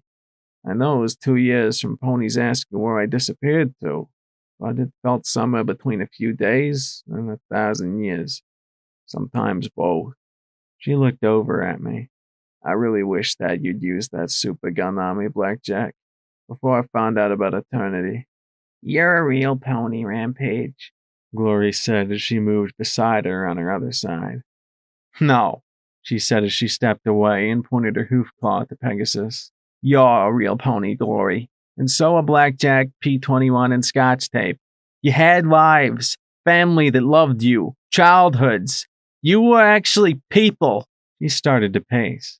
I don't know if my childhood was growing up as a filly in Ponyville with a crush on Apple Bloom, living as a zebra tribal near Shattered Hoof Ridge, being beaten by my mother in a filthy apartment in Manhattan, or growing up on a military base with a man who always had better things to do than be my mother. I'm pretty sure now that the answer is really none of the above. I have more in common with Boo than any of you. Her shouts made Boo flinch back and hide behind me. Yeah, it sucks, I said as I moved in front of her. Welcome to Hoofington. Glory's lost her family and her own body. P21 went through shit. Scotch Tape lost her home. I get it. We're still your friends. So what does it matter? Because I'm not real, she yelled back at me. You at least went through things that made you who you are, Blackjack. You caused some of it, chose some of it, and got dealt some of it. She gritted her teeth and pressed her hooves to her head. I'm losing my fucking mind here, Blackjack. I've got a dozen different things I want to do, and I have no idea which one is me. Or if any of them are me. And I just wanted to stop, she yelled as she tore away and ran as fast as she could down the bridge towards the core. I cursed, turning to try and catch her. I reached out with my mouth, bit hard on her tail, and was dragged further along behind her. My 4 metal hooves scraped grooves in the cracked asphalt as a razor wire softened between my teeth. Blackjack! Glory cried as she darted around and tackled me from the side mere seconds before Rampage crossed the Mercy painted across the bridge. The beam flashed once and instantly transformed her into a glowing red statue of herself before she collapsed in a heap. Glory lay atop me in the rain, panting as the downpour washed away the muddy gray ashes. Then the talisman flashed and Rampage's body rebuilt itself into that of a filly. Her skin hadn't even fully reformed before she started crawling towards the core. The beam atop the city gate flashed again, and again she collapsed into a smaller heap. Stop! I shouted as she reformed a third time, crawling on her regenerating limbs, her unset flesh sticking and stretching with each step. My magic seized her and pulled her into my grasp like a half-born filly. She thrashed against my embrace as the rain hissed all around me. Finally, her striped hide formed and she shook in my grasp, crying and screaming as she struggled to find annihilation. Please, Rampage. I did the only thing I could think of. I held her in my hooves and began to rock. Glory sat beside me, humming softly in the rain as Rampage slowly stilled. She broke down in terrible, heartbroken little sobs as she curled against me and let out some of the pain. Slowly, eventually, she stopped thrashing. She curled up in my arms and pressed her face to my chest. I smiled softly and stroked her mane as the 3 of us sat together in the rain. I couldn't do anything for myself or Glory, but I would do something for her. Something. So, let me get this straight, Blackjack. You want me to go into the memories of a pony bound in a soul talisman, extract them, and put them into the recollector so that Rampage can discover she is more than the product of the talisman? The kunai asked as we all sat on the porch of Sakashi's house. The rain had put a damper on the frantic construction, but now the sewage ditch was overflowing and vomiting its contents all over the road while the hasty additions swayed and groaned ominously in the rain. Some of the fillies and colts were still trying to get them nailed down, tied down, or whatever they were trying to do. That's about it, I told the alicorn, who had found another black dress to hide her wings. I didn't ask where, but I assumed Charity had been involved. Thus dressed, she avoided most of the angry looks from the work ponies. I suppose that when your race is viewed as monsters all across Equestria, it was inevitable that you would get some hard glances by people from elsewhere in the wasteland. I want you to find a memory or something that's from a pony that's not shoved in that talisman. The kunai knelt, closing her eyes as if in meditation. There is a problem with your plan, Blackjack. I can't extract memories. I blinked, frowning a little. Excuse me? I cannot perform the telepathic magic your plan requires. I am sorry. The goddess refuses to grant me such abilities. Out of spite, I guessed. Rampage and Magina were in the house, where the little zebra talked a mile a minute. It seemed to be working. Rampage had gone from sulking and depressed to looking baffled as she tried to follow a tale involving a mouse, 3 fancy butt cakes, and a carton of milk. While I knew the angel was inside the small red striped filly, I hoped she couldn't do anything severe to the zebra filly before we could separate them. I'm sorry, Blackjack. I frowned and Glory patted my shoulder. At least you thought of something. 2 workers walked by next to the ditch, and she pulled the sheet further over her features, but they were more focused on getting out of the rain. No, I said firmly as I stood up. It's time I gave back to her. She's been following me for weeks. She suffered for me. And the only help she wants, I can't give her. There was just the question of how. Remember in the collegiate when I went into your mind to find you? I asked as I pointed a hoof at Lacunai. Why can't I do the same with her? Doing what you propose is extremely risky. You could contaminate your own psyche with the memories and personalities inside Rampage. You might put Blackjack inside her. You could forget some critical thought processes, like respiration, Lacunai said with clear concern. I actually laughed at that. Lacunai, I've got a talisman regulating my breathing now. Heck, you could blow my head off and my body would probably keep living for a few days afterwards. I already have Psalm in my head. And you know who's in there too. I paced a little. I've got the dealer passing by on a semi-regular basis. Really, how much worse could it be? Considering what I'd done to Boyne, taking the angel from Rampage wouldn't be much of a change for me. Takashi watched my lips with concern before she smiled and said, You know, I know a story about the funny zebra back in the homelands. There was a good male, wealthy and powerful and generous. One day he went for a walk and saw many poor zebras in the market. What to do? So he gave them all the money in his purse and they were quite happy. He continued on his walk, and he found many hungry zebras living on the edge of his village. So he gave them his lunch and continued on his way. Soon it began to rain, and he came across some wet and weary travelers along his way, and so he gave them his cloak as well. But soon this funny zebra was alone and hungry and wet. He found a cave in the woods. There in the cave he found a beautiful zebra from a faraway village asleep in the bottom of a cold pool. And because he was good, he dove in and swam deeper and deeper, and thus he drowned. When he died, there was no pony to help the poor, the hungry, and the weary, and so they died too. She finished with a blissful smile, hooves folded in her lap. We all stared at her for a long minute. Sakashi, that's a horrible story, Glory blurted. The zebra mare rubbed her chin. Perhaps I should add more descriptions of his cloak. Would that make it better? Glory just stared at me. Hey, Xanthi was worse. She went on and on about being cursed. Ah, properly. Them and their silly curses, Sakashi laughed. She had no right to talk. I understood the meaning of her little story, though. If something permanent happened to me, what would my friends do? Was this just me trying to find some new and inventive way to hurt myself? No, I said firmly, but with a small smile as I looked at the kunai. I know it's risky, and I'll try and be careful. But Rampage can't keep going like this. At this rate, she's going to bury herself in a mine shaft or throw herself in the ocean in a concrete-filled barrel or something.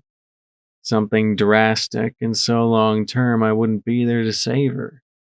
Glory smiled in worried approval. But Lacunai said telepathically to me, And what if you go into her mind and discover that she's correct? That there never was a mare named Rampage?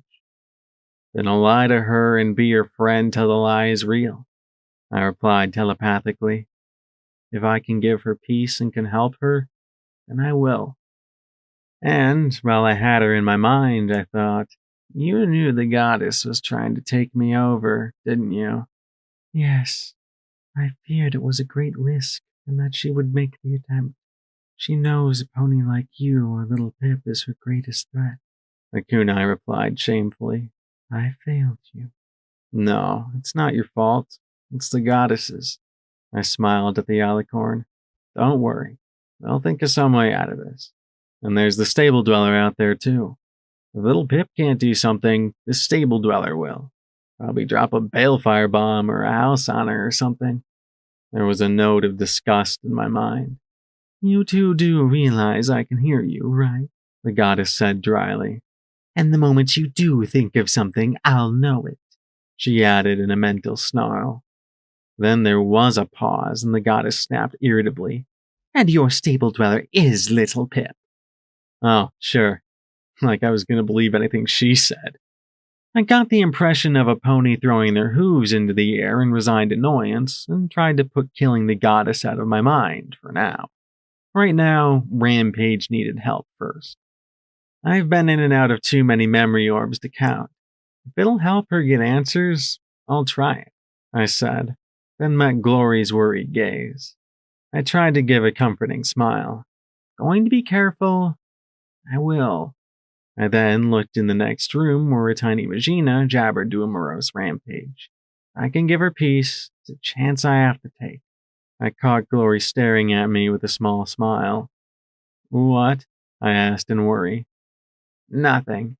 I was just reminded about things, she said, that tiny little smile not leaving her lips. My spirits rose a little. Good things? Yes. And frustrating things, too, she added, popping that balloon of hope inside me. If you are going to do this, you will need a recollector and an empty memory orb.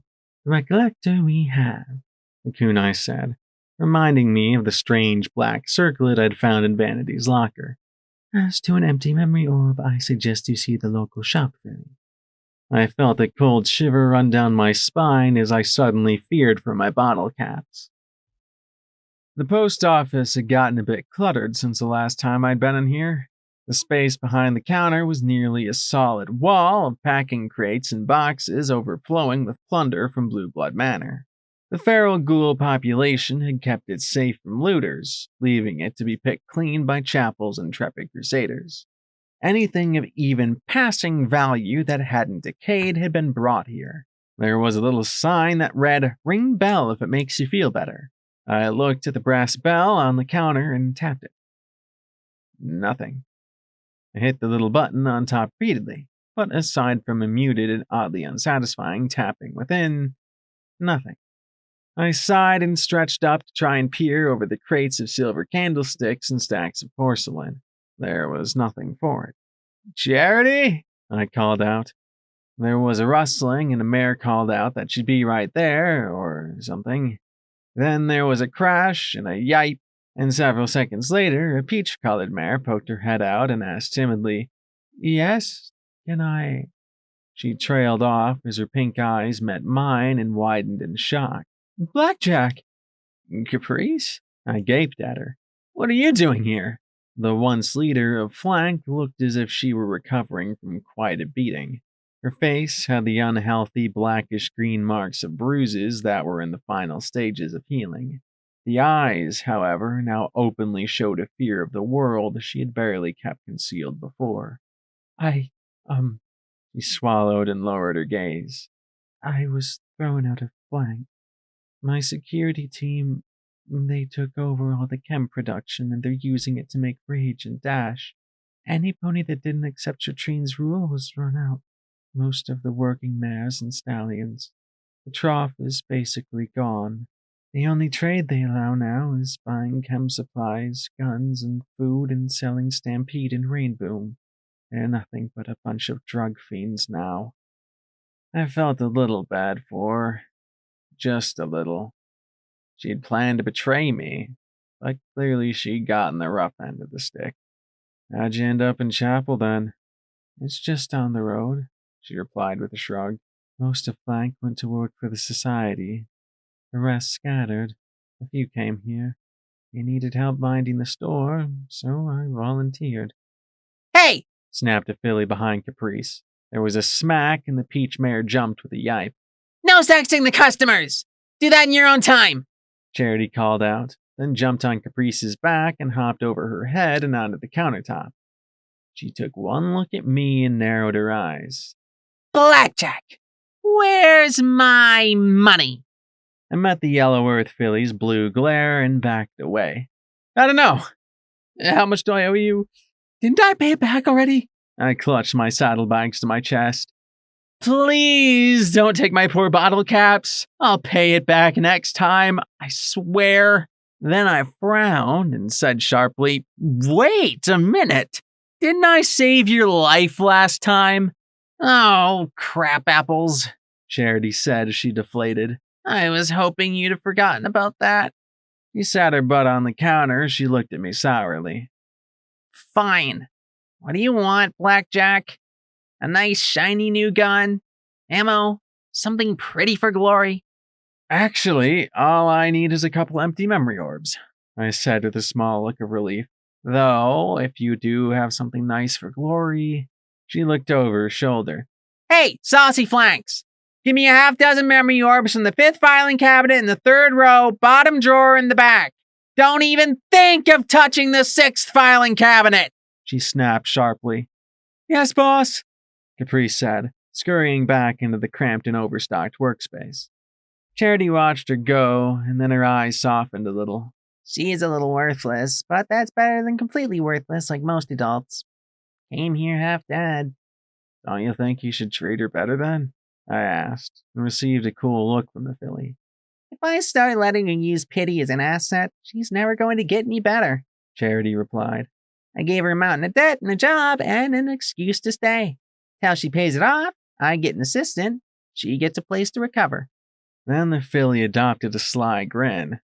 So, champion in bed, huh? I groaned and rubbed my cheek. I didn't expect every pony to hear it. Duh! That's what makes it funny, she replied with a roll of her eyes. I quickly decided to shift the conversation away from my sexual experiences. Listen, can I talk to you about Scotch tape? He has a bunch of ideas for chapel. I expected a snide comment or a smile, but not the dark cloud that passed across her face. Oh, the stable filly. What about her? Stable filly? Charity. She has a lot of good ideas for helping chapel, I repeated with emphasis. Great, Charity said sarcastically. She can keep them. What? But you don't want them? I said with a little frown of concern. She's a real smart kid, and she wants to help you out. Are all stable ponies so thick? We don't want her help, Charity said with a scowl. If she wasn't friends with you, we'd tell her to take her plans, shove them up her butt, go jump in the river, and make like a sailboat. My shock must have been incredibly evident, because she looked away, muttering darkly. She comes here the first time telling us about her poor mama and how she died, how she's just like us. So we tell her she can be a crusader. So what does she come trotting up here with this time? Charity clasped her hooves together and grinned with a leer. Why, her daddy, of course. Her eyes fluttered a few times, her eyes wet behind her lids. The yellow filly slumped immediately like melting butter, her blue eyes hardening as she looked towards the riches stacked up behind her. I can buy or trade for almost anything I need. There's always some pony that needs something, but there's not a single thing I have to trade that will get me what she has. Charity, punishing Scotch tape won't make you feel any better. You shouldn't spite her just because you're jealous. I murmured to her as I reached up and touched her mane. She shoved my hoof away with an indignant snarl. I am not jealous! The Crusaders are for orphans! We're not a bunch of dumb fools spending all day thinking of crazy ways to get our cutie marks. We stick together because we're all we have. We have standards. Suddenly, there was a roar from somewhere underneath our feet, and Charity spun. I told you to stay away from the vault, saucy flanks! Eat her, precious, if she tries to touch our caps! Charity yelled. Vault? I asked in confusion. Yeah. It's a big reinforced room down below for valuable mail and packages. Usually don't keep a lot of stuff in there on account it's a pain to get up and down the stairs. I keep our caps and other valuable stuff down there. He screwed up her face in a scowl. Precious volunteered to guard it. And insisted, actually. The filly sighed and gave a little shrug. Suddenly, a scream sounded from outside, and I was moving instantly for the door as a resounding crunch filled the air. Out came duty and sacrifice as I thought of who might be attacking us. Harbingers, Enclave, Raiders. I darted out into the rain and paused as my enemy came to light. Gravity. One of the tottering structures had collapsed across the sewer ditch and road, and the colts, fillies, and few adults struggled to free the ponies trapped under the wreckage. Glory flew out of Sakashi's home, followed a moment later by Lakunai. The rain lashed the tiny settlement, and gusts of wind did all the buildings swaying and tugging against the ropes holding them upright. "Look out!" I shouted, but in the bedlam no pony took notice. Sure enough, one of the ropes snapped in two and the wooden framing and scaffolding collapsed down on the milling ponies. I saw one of Harpika's ghoul fillies staring up in terror at the avalanche of beams about to crush her as I raced down the road. The kunai beat me to her, flashing beside her and catching the debris with her magic before it could crush the ghoul. Harpika hurried forward to gather the undead filly up and get her to safety before Lakunai dropped the heavy load. A shrill scream filled the air, and I watched as another fell with a ponderous crash into the ditch, bearing the chartreuse medley with it. The unicorn surfaced for a few seconds before the debris dammed the brown flow and she disappeared from view. The building settled a little more atop her. "Get her out! She's pinned!" I screamed as I dove into the flow above the blockage. My metal legs helped keep me from being swept off my hooves immediately, and I felt the trapped filly thrash against the beams, crushing her legs and keeping her down. I heaved against them, but rather than lift, I simply pushed myself into the muck of the ditch. I raised my head, looking at the beams and boards. Maybe I could lift them off piecemeal? But no, that'd take too long. I ducked down again, feeling Medley move slower against me as I gripped the lowest beam I could and lifted. I had to do this. I thought of a pink-maned filly I'd failed so horribly not long ago. It doesn't matter what you do, you'll never be a good pony. There are no good ponies. No, I wouldn't accept that. I couldn't. I might have been a murderous fuck-up who didn't deserve any of my friends, but I could do better. I give all I had to give her a chance. All I had to give. And because he was good, he dove in and swam deeper and deeper, and thus he drowned. When he died, there was no pony to help the poor, the hungry, or the weary, and so they died too. I couldn't tell if Medley was struggling still, or if it was just the current beating us. If I died, what would Glory say? What about the others I could have helped? Do better. Did that mean letting one filly die for others? My systems were sending all kinds of low O2 warnings. Just a little harder. A little longer. Do better, damn it. Just a little harder. A little longer. Do better, damn it. Better! Then there were hooves pulling me away. I fought with them. Some mare cried out in pain as I kicked out. I had to give her a chance. I had to. Had to! But then my head broke the surface, and I was pulled from the filthy water by Glory, P21, and Lakunai. The ditch flooded out around the blocking debris as I lay there, staring up at the sky as the rain pounded down upon me and my metal limbs. "Why?" I murmured as I lay there with filthy water sloshing around me as Glory knelt on my right and P21 on my left. The cyan Pegasus clutched her forehoof in pain, and I felt the guilt push me over the edge. I can take on an army of harbingers, kill a ghoul monster. So why can't I give a filly a chance to live?"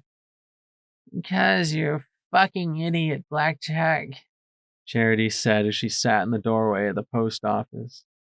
Slowly, I sat up, looking at her as if she were speaking zebra or something. "You don't value yourself," the filly said scornfully. "You put every pony else above you. Your friends, strangers, even your fucking enemies. Because for some reason you think that your life is worth less than theirs." "Medley, please," I rasped softly. "She's dead," Charity said firmly. "She's not the first. She won't be the last. But you killing yourself won't change that. You can't give her life, Blackjack. Not even you can do that." I stared at the spot where the heap of beams and sheet metal lay in a scattered lump and felt something tense inside me. Do better, it insisted. I tried. Do better. I want to. Do better. I don't know how. Do better. I can't! I can't do any better, I shouted as I clenched my head and my hooves. I try and do all that I can, and I don't know how to do any better. They all stared at me. There was no point in trying to get the remains out till after the rain stopped. All the Crusaders, Harpica, the ghoul Pegasus holding the undead filly Lacuna I'd saved. The workers who were complete strangers looked on impassively as the hero of Hoofington failed before their eyes. P21 held a pitying scotch tape, the filly's designs and plans getting ruined in the rain. Even Caprice and Charity side by side, the former wary and the latter scornful, watched me carefully. The kunai stood beside Sakashi and the mournful Majina, along with Rampage and the stoic dealer before the zebra's little house. Then I felt Glory take my hoof between hers. That's because you're trying to do it all on your own, Blackjack. You try and take all the blame, all the guilt, all the pain and suffering. You're trying to give us all a better wasteland on your own. And you can't. You can't fix all your mistakes by dying, Blackjack, P21 said, his voice barely above the hiss of the rain. You can't fix 99. You can't unkill the people who died. You can't unbreak a pony's heart. Every pony just stood there in the rain. Just bad luck, the colt muttered as they looked at the wrecked buildings. What with the rain and all? No! Not bad luck! Scotch Tape cried as she stepped away from P21. Look, I don't want to insult you after this, but this is stupid! This isn't how you're supposed to build things! If that building had been built right, then Medley would still be alive right now! Scotch Tape said as she pointed at the tumbled structure. Are you saying we killed Medley? The filly challenged. No, but there's a right way and a wrong way to build things. You can't just put beams on a roof, hammer them into the walls, and think it's going to stay up. Scotch's voice started to rasp, and the filly began to cough and fight for breath in the rain. Come on, let's get home, P21 began, but then Scotch shook her head and pushed away. I know this is your home. I want to do better too. I want this to be a better place to live. I want this to be a better world. But if you won't listen to me, then there's nothing I can do. I'm just like Blackjack. She looked at me sadly, then back at the others. Please, let me help. There were angry mutters and shakes of their heads. Talk that she wasn't one of them. Not really. She had her father right there. I looked at Charity, standing in the rain, chewing on her bottom lip as she scowled at Scotch Tape. She looked as if she wasn't quite sure what to do. Finally, the yellow filly asked in a voice barely heard over the rain. Fine. All right then. What do you suggest we do? Scotch Tape looked at her and a smile bloomed on her face. Well, first, let's get her out from under there. The sales filly blinked, and then her scowl faded and she smiled, giving Scotch a tiny little nod. And with that, every pony except Glory started to move the wreckage. Together they pulled it apart and tossed it into the flooded road. Eventually, a muddy little body was pulled from the churning water. I couldn't bear to look at what was borne away.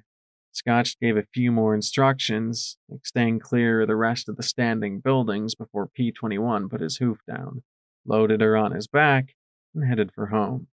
Rampage went back inside while Kunai helped take down some of the riskier structures.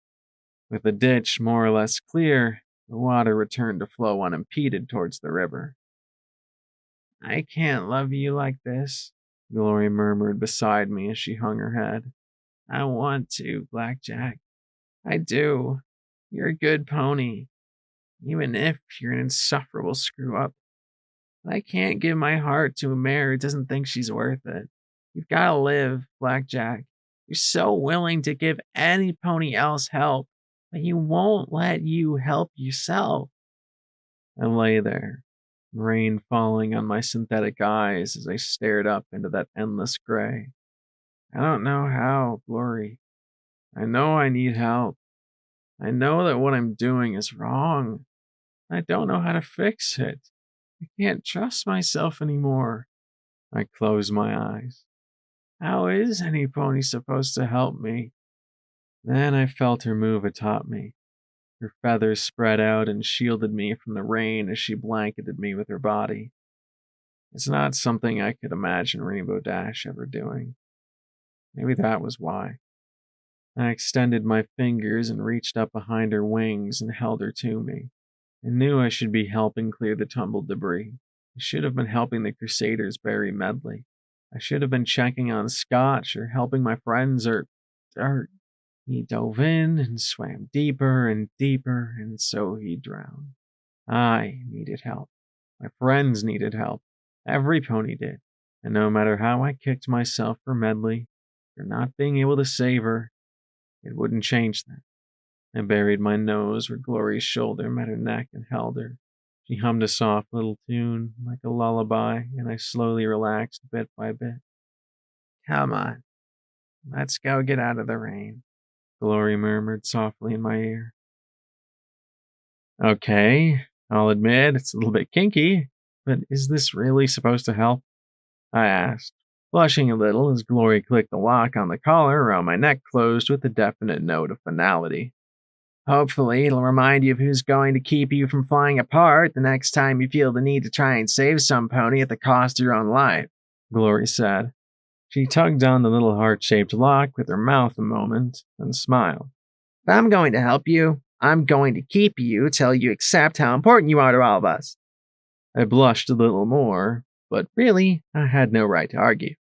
If this was a condition of her staying with me, then I'd have to accept it. And, in all honesty, I was willing to let her do this. I had no idea how I'd make it without her. I needed her like I needed air. But where the heck did you even find a collar like this? I asked with a little squirm as we sat together on my bed.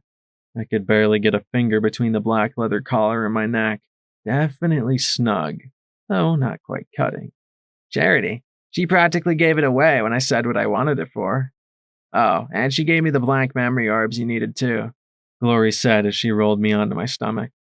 I know you want to help Rampage, and I think you should, but right now you need a little more help, she said as she stroked my spine. The contact and attention made me groan, but I also felt a little stab of guilt. I'd failed to save Medley, and I deserved it. Ouch! I yelped as Glory whacked my backside hard. Being unaugmented, it was one of the places that could really sting. My cheeks flamed as I looked over my shoulder at her. Glory, you hit me! You were thinking about Medley, weren't you? Glory asked as she looked into my eyes. Instantly I flushed, feeling very confused.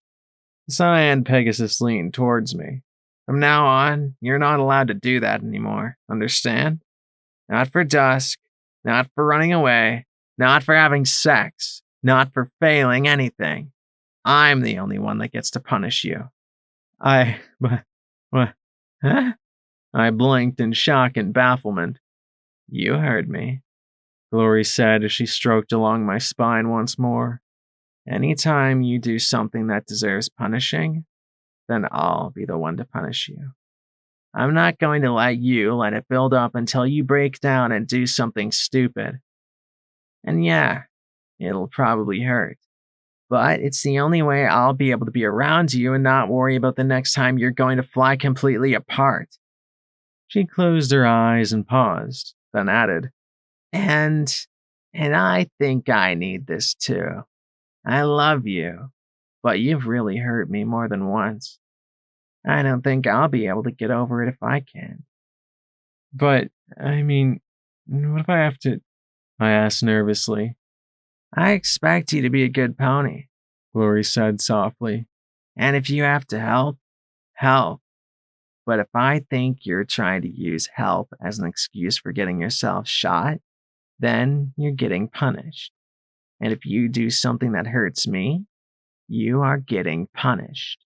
And if you start hating yourself and moping, you are getting punished. She hooked her wing in the collar's ring and pulled my face to her. I love you, but I'm still really pissed and scared for you. If I can't have some say in keeping you safe and helping you, then I'm not going to bother. I pursed my lips, then sighed and slumped a little. I guess I don't have a choice. She nipped my rump, making me jump and look at her in confusion over my shoulder. Of course you have a choice. If you really need me to stop, just call me Rainbow Dash, she said as she stroked my mane, making me murr at the contact. But if we're going to be more than friends, I'm going to have to be in charge from now on. She bit my mane and gave it a tug, making me wince and groan a little, and shiver, and smile. That afternoon, she unlocked me from the bed, and I slipped off the sheets feeling odd. Not just odd, oddly good. I'd confessed anything and everything that had bubbled to the top of my memory, and Glory had brought out a few more tools to use on me. I'd been spanked 2 times for Boing and 4 times for Medley and once for the Fluttershy Medical Center. A blindfold, hoof cuffs, and belt were used when it came to punishing me for Dusk. She'd gotten creative when the time came to answer fastigious. Funny, I felt more like a mare now than I had with him, which was odd, as I was with Glory. I never necessarily thought of myself as submissive, but after the long afternoon and night, I had to admit I had some positively juicy feelings inside me. Sure, she couldn't get my heart racing or make me gasp for breath, but she actually made me happy to be alive and with her. Our relationship had taken a sharp right turn into the chaos capital of the wasteland, and I couldn't say I minded. Glory clipped a leash to the ring in my collar and flew ahead of me, and I followed her obediently. I was still bothered by Medley. There was no way I could stop myself from that. But now I had an outlet that was more than just me running myself into the ground trying to atone. Scotch Tape stared at her plans as she lay wrapped in an old quilt by the fire. She glanced up at the pair of us and rolled her eyes. Dad, make it 2 more. Sex fiends have emerged. Glory flushed a little, but also smiled too as she twisted the leash around her hoof and drew out the slack. We aren't sex fiends, she said primly, and pulled me close for a kiss that had me on the ends of my hooves.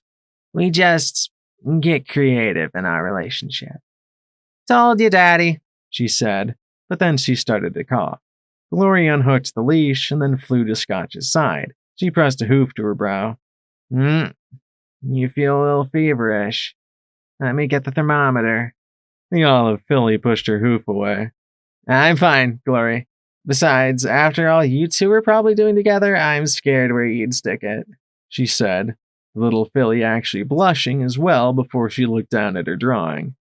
We weren't that bad, were we? I asked P21. My smile wouldn't quite go away. The blue buck was actually trying to cook something in the kitchen. To my amazement, it smelled pretty good. Well, I don't think quite as many people heard it as the champion comment, he said casually as he watched the pot simmering. Still, you're allowed, Blackjack. I moved closer, sniffing the dishes that seemed to actually be some sort of pie, tea, and a salad of some sort. You're okay with what we're doing? You're a grown mare, she's a grown mare. You're both safe and consenting. Beyond that, it's none of my business. Don't involve Scotch Tape, and I'll be happy. He glanced at my rump. Just a suggestion, though.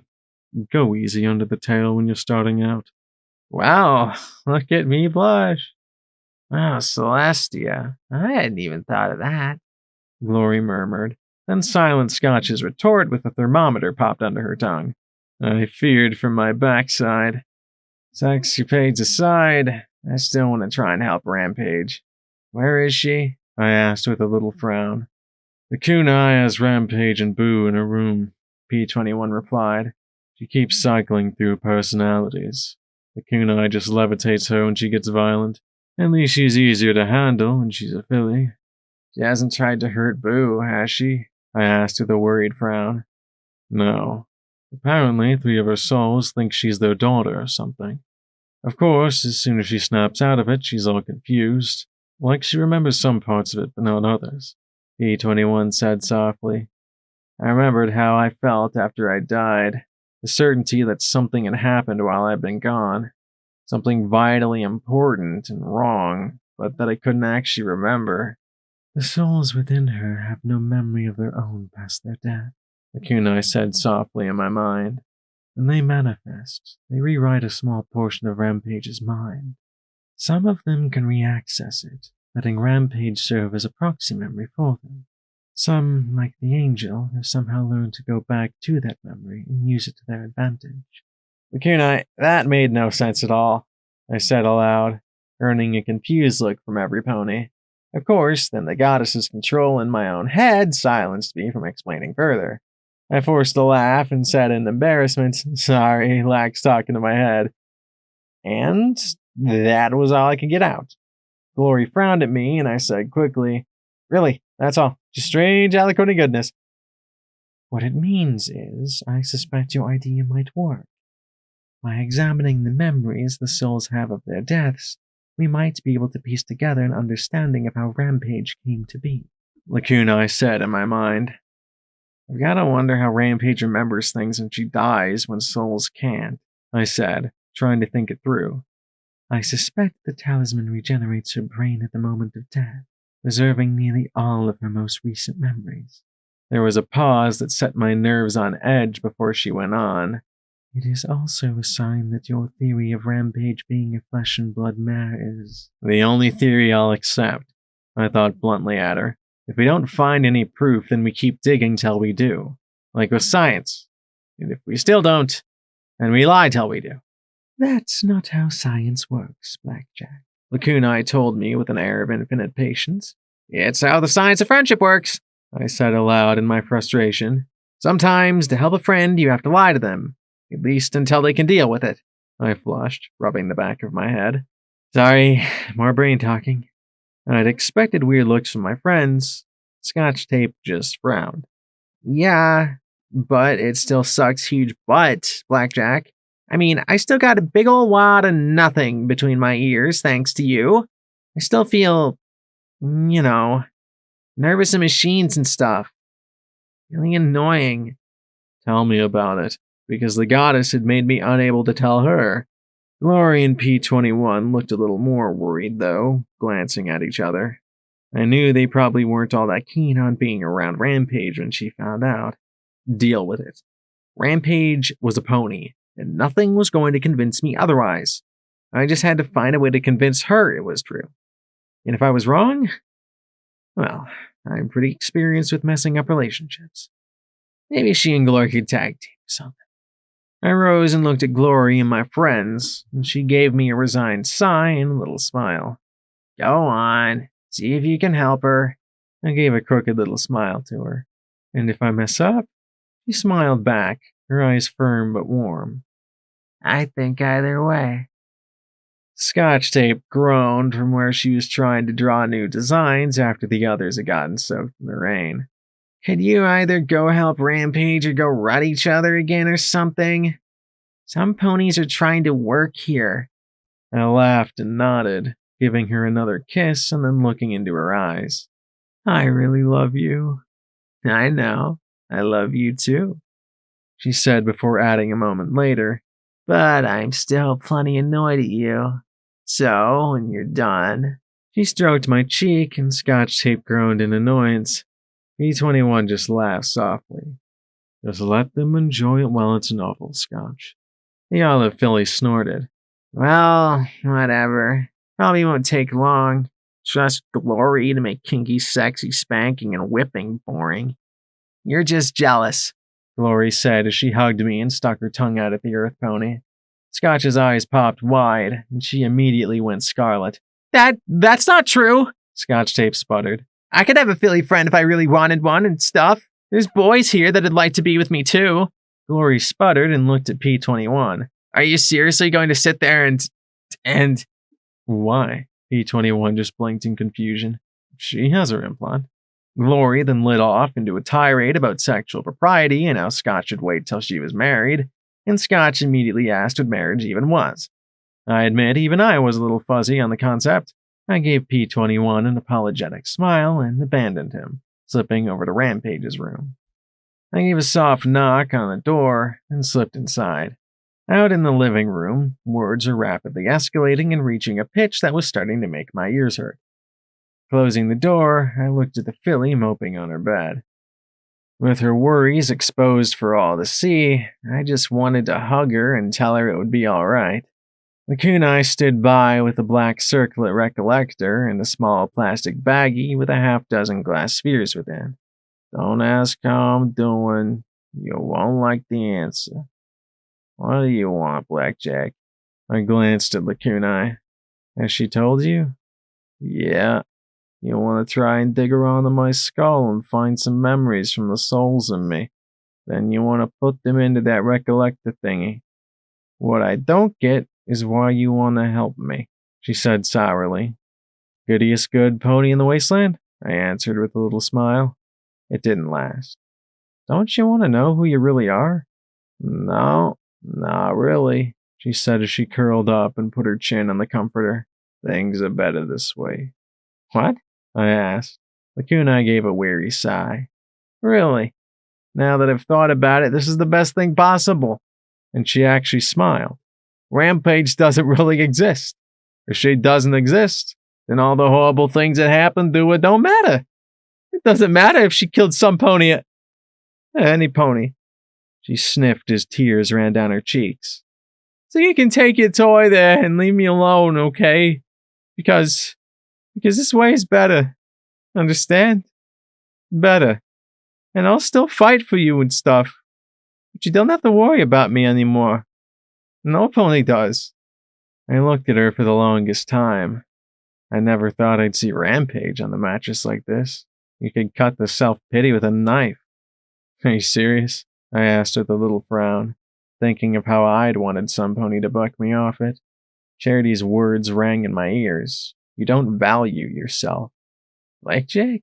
She asked with a baffled frown. Are you telling me that Priest never loved a pony named Arlos? That she never had a baby named Hope? That she was never a Reaper or was one of my best friends? I pressed as I stared into her pale pink eyes. Well, let me tell you something, Miss Pony who says she doesn't exist. Rampage wasn't afraid of anything. She helped me even when I didn't deserve it. Even when I heard her forgiving it, she always helped. I trotted next to the bed, looking her in the eyes as I smiled softly. So let me help you now, okay? You don't even know if it'll work, she said in worry. You even know the spell? What do you care? I replied. If you really believe this whole Rampage doesn't exist garbage, then it shouldn't matter to you if I do it or not. I grinned at the uncertainty in her eyes, then put my hoof on hers. But I believe the pony named Rampage does exist. That she's a special pony, unique, and I want to help her. She shook her head and sighed. Just don't do something that's gonna embarrass me. Like take away my bladder control and make me only able to talk in rhymes. Okay? Kill me if you can, but don't leave me lame. I'll try, I replied with a gentle smile. I've got no idea what I'm doing, but I'll try. Magic bullet. Light spell. Now I was trying to cast a memory spell. I bit my lip as I touched the tip of my horn to her brow, then closed my eyes and concentrated. This was the first time. No, not my first. I'd done this to Lakunai too. I could feel something. It was like a memory orb, but instead of the world swirling away, it was like looking into a deep pool of flashing, churning lights. So many of them. I tried to push myself into that pool and get closer to the lights. Each one I tried to grab faded away. No, I couldn't just grab them. I had to be patient, calm. Fighting the strain in my horn, I kept the connection going and waited. Soon, the memories drifted closer. I saw flashes of images in that bottomless, dark void. One that drifted right beside me and had flickering images of Twist, and I reached out with my will and touched it.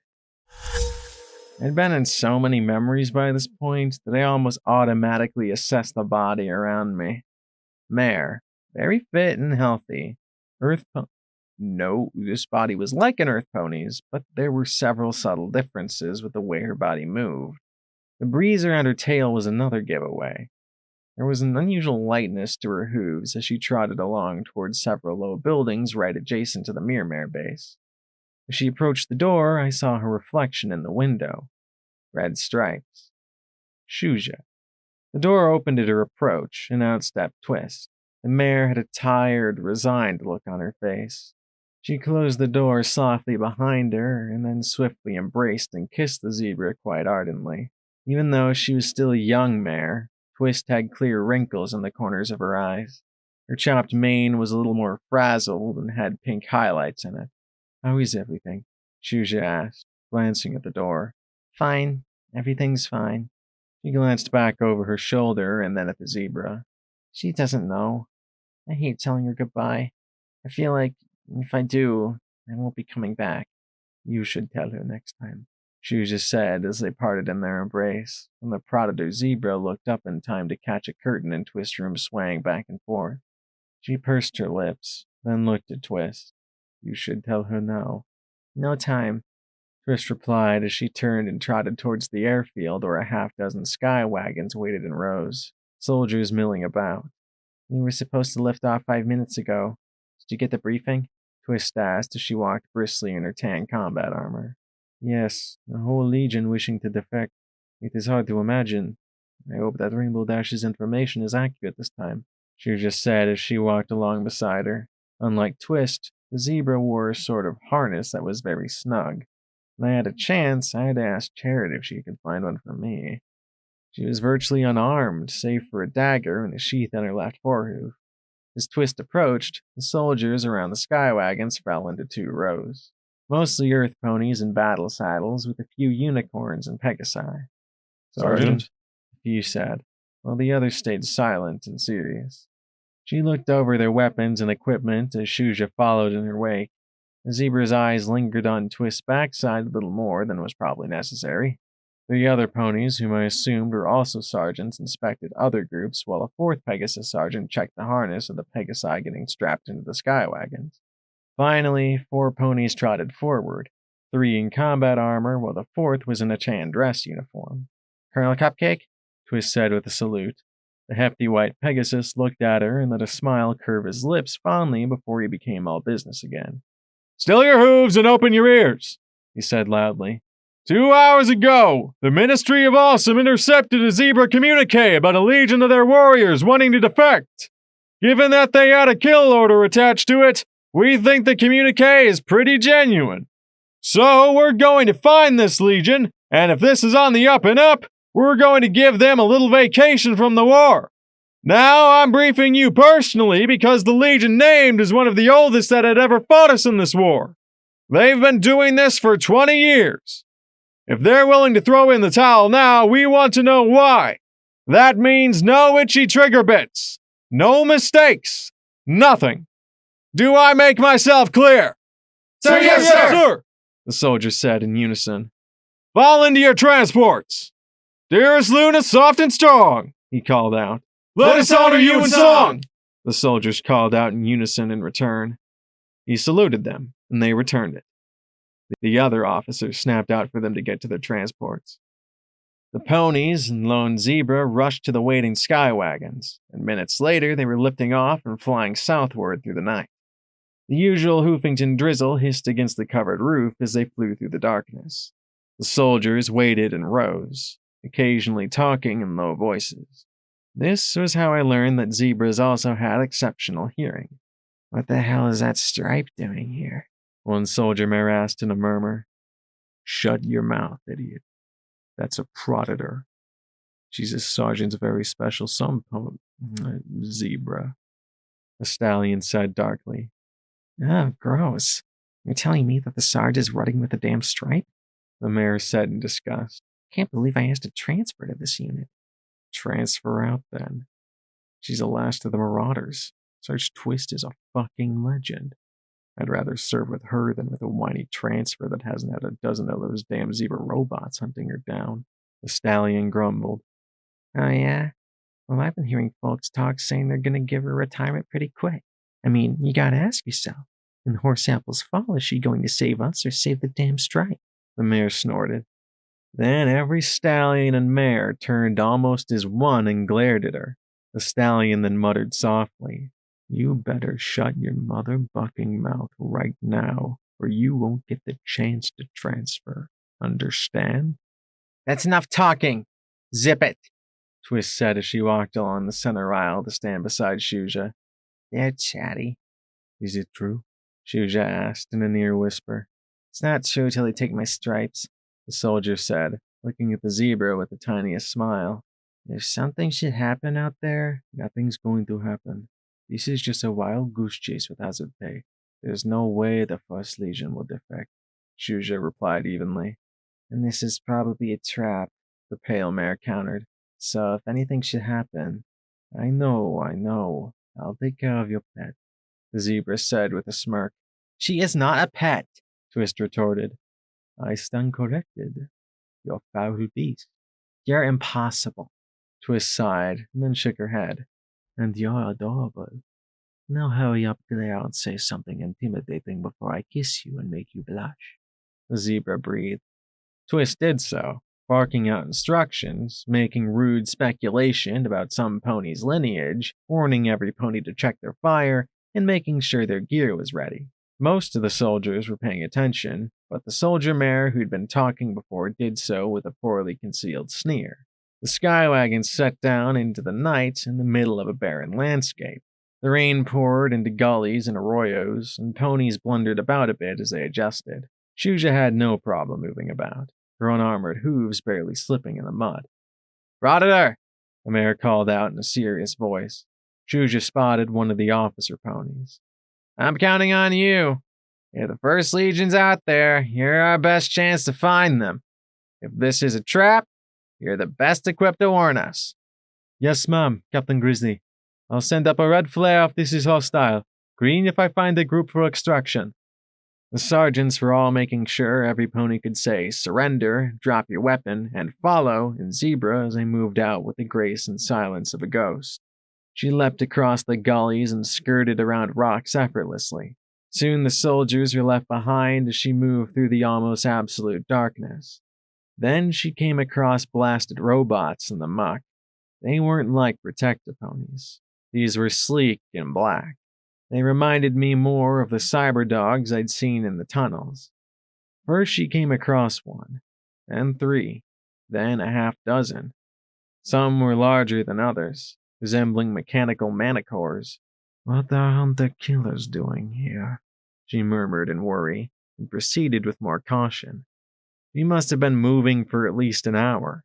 Every now and then she could see the soldiers in the distance trying to pick their way through the rain and mud and making terrible time at it.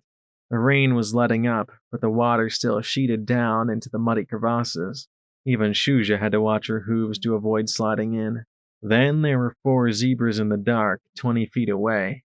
They wore black armor that blended in with the night, and only the stripes on their faces gave any hint to their species. And the instant that Shuja saw them, they saw her. Almost in unison, they lifted their rifles and they stood like Lancer. The rifles let out a stream of soft trills without even a flicker of muzzle flash. As quick as a ghost and silent as death, the knife was in her teeth. She moved around them and was on them. A slice disemboweled one, a second was sent staggering back as a double hoof kick collapsed to sternum. The third was knocked onto the wet ground, and then all 4 of Shuja's hooves came down on his throat. She closed the last, shoved his rifle barrel up, and plunged the dagger into his chest. Then there was a trill, and Shuja's torso exploded in pain. The first zebra, his guts in the mud, was still fighting. In fact, he didn't seem impaired at all. Then 2 pale hooves came up from behind him and twisted his neck with a resounding crack. The zebra dropped, joining his entrails in the muck. Twist rushed up to Shuja. "Are you okay?" "They make zebras more disciplined than I remember. Must give up the fight when you spill their innards." She pulled herself to her hooves. "I will be fine." Indeed, I could feel the familiar sensation of magical regeneration slowly closing her wounds. "I guess you were right. Trap," Twist said with a frown. But Shuja didn't agree right away. Her eyes focused on the slain zebras. I'm not so sure.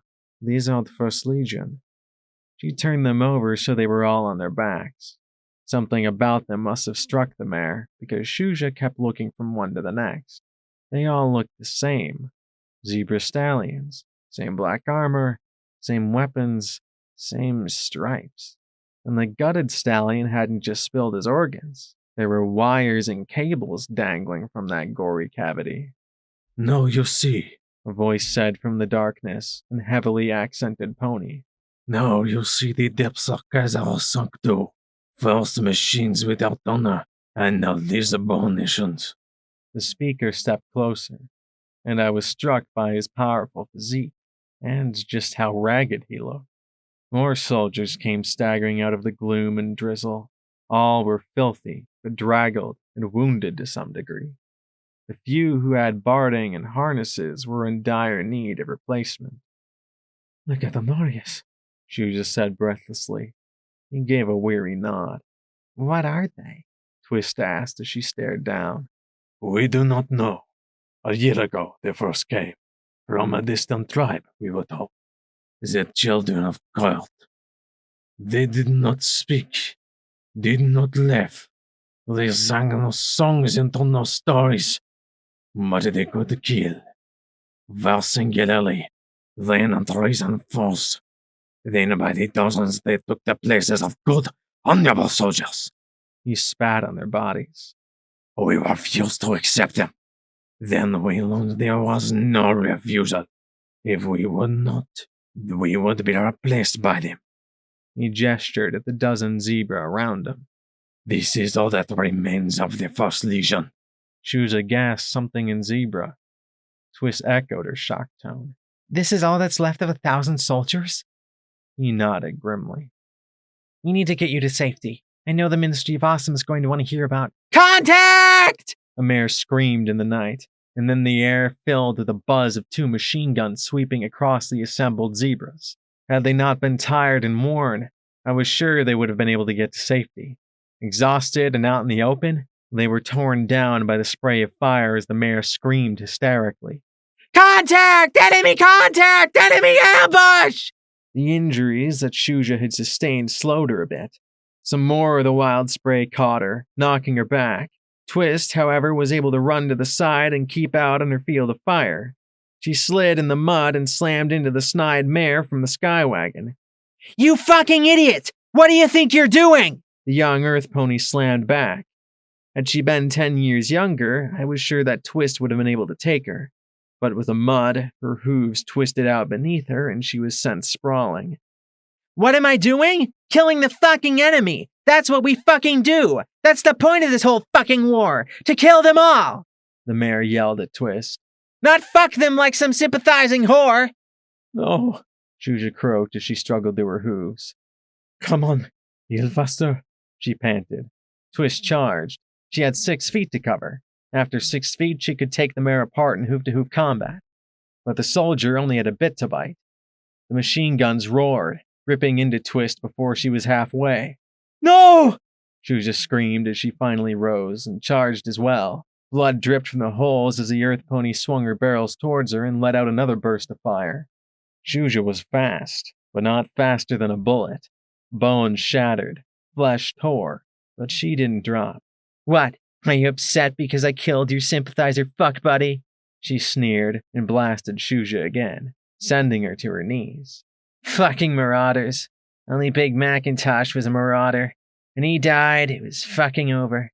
Shuja got to her hooves again, and then screamed as more bullets ripped into her body. "Just fucking die already, you stupid stripe!" She screamed as she fired yet another burst. Every piece of Shuja's body burned as she rose yet again. "What are you going to do? Huh, Stripe? What are you going to fucking do?"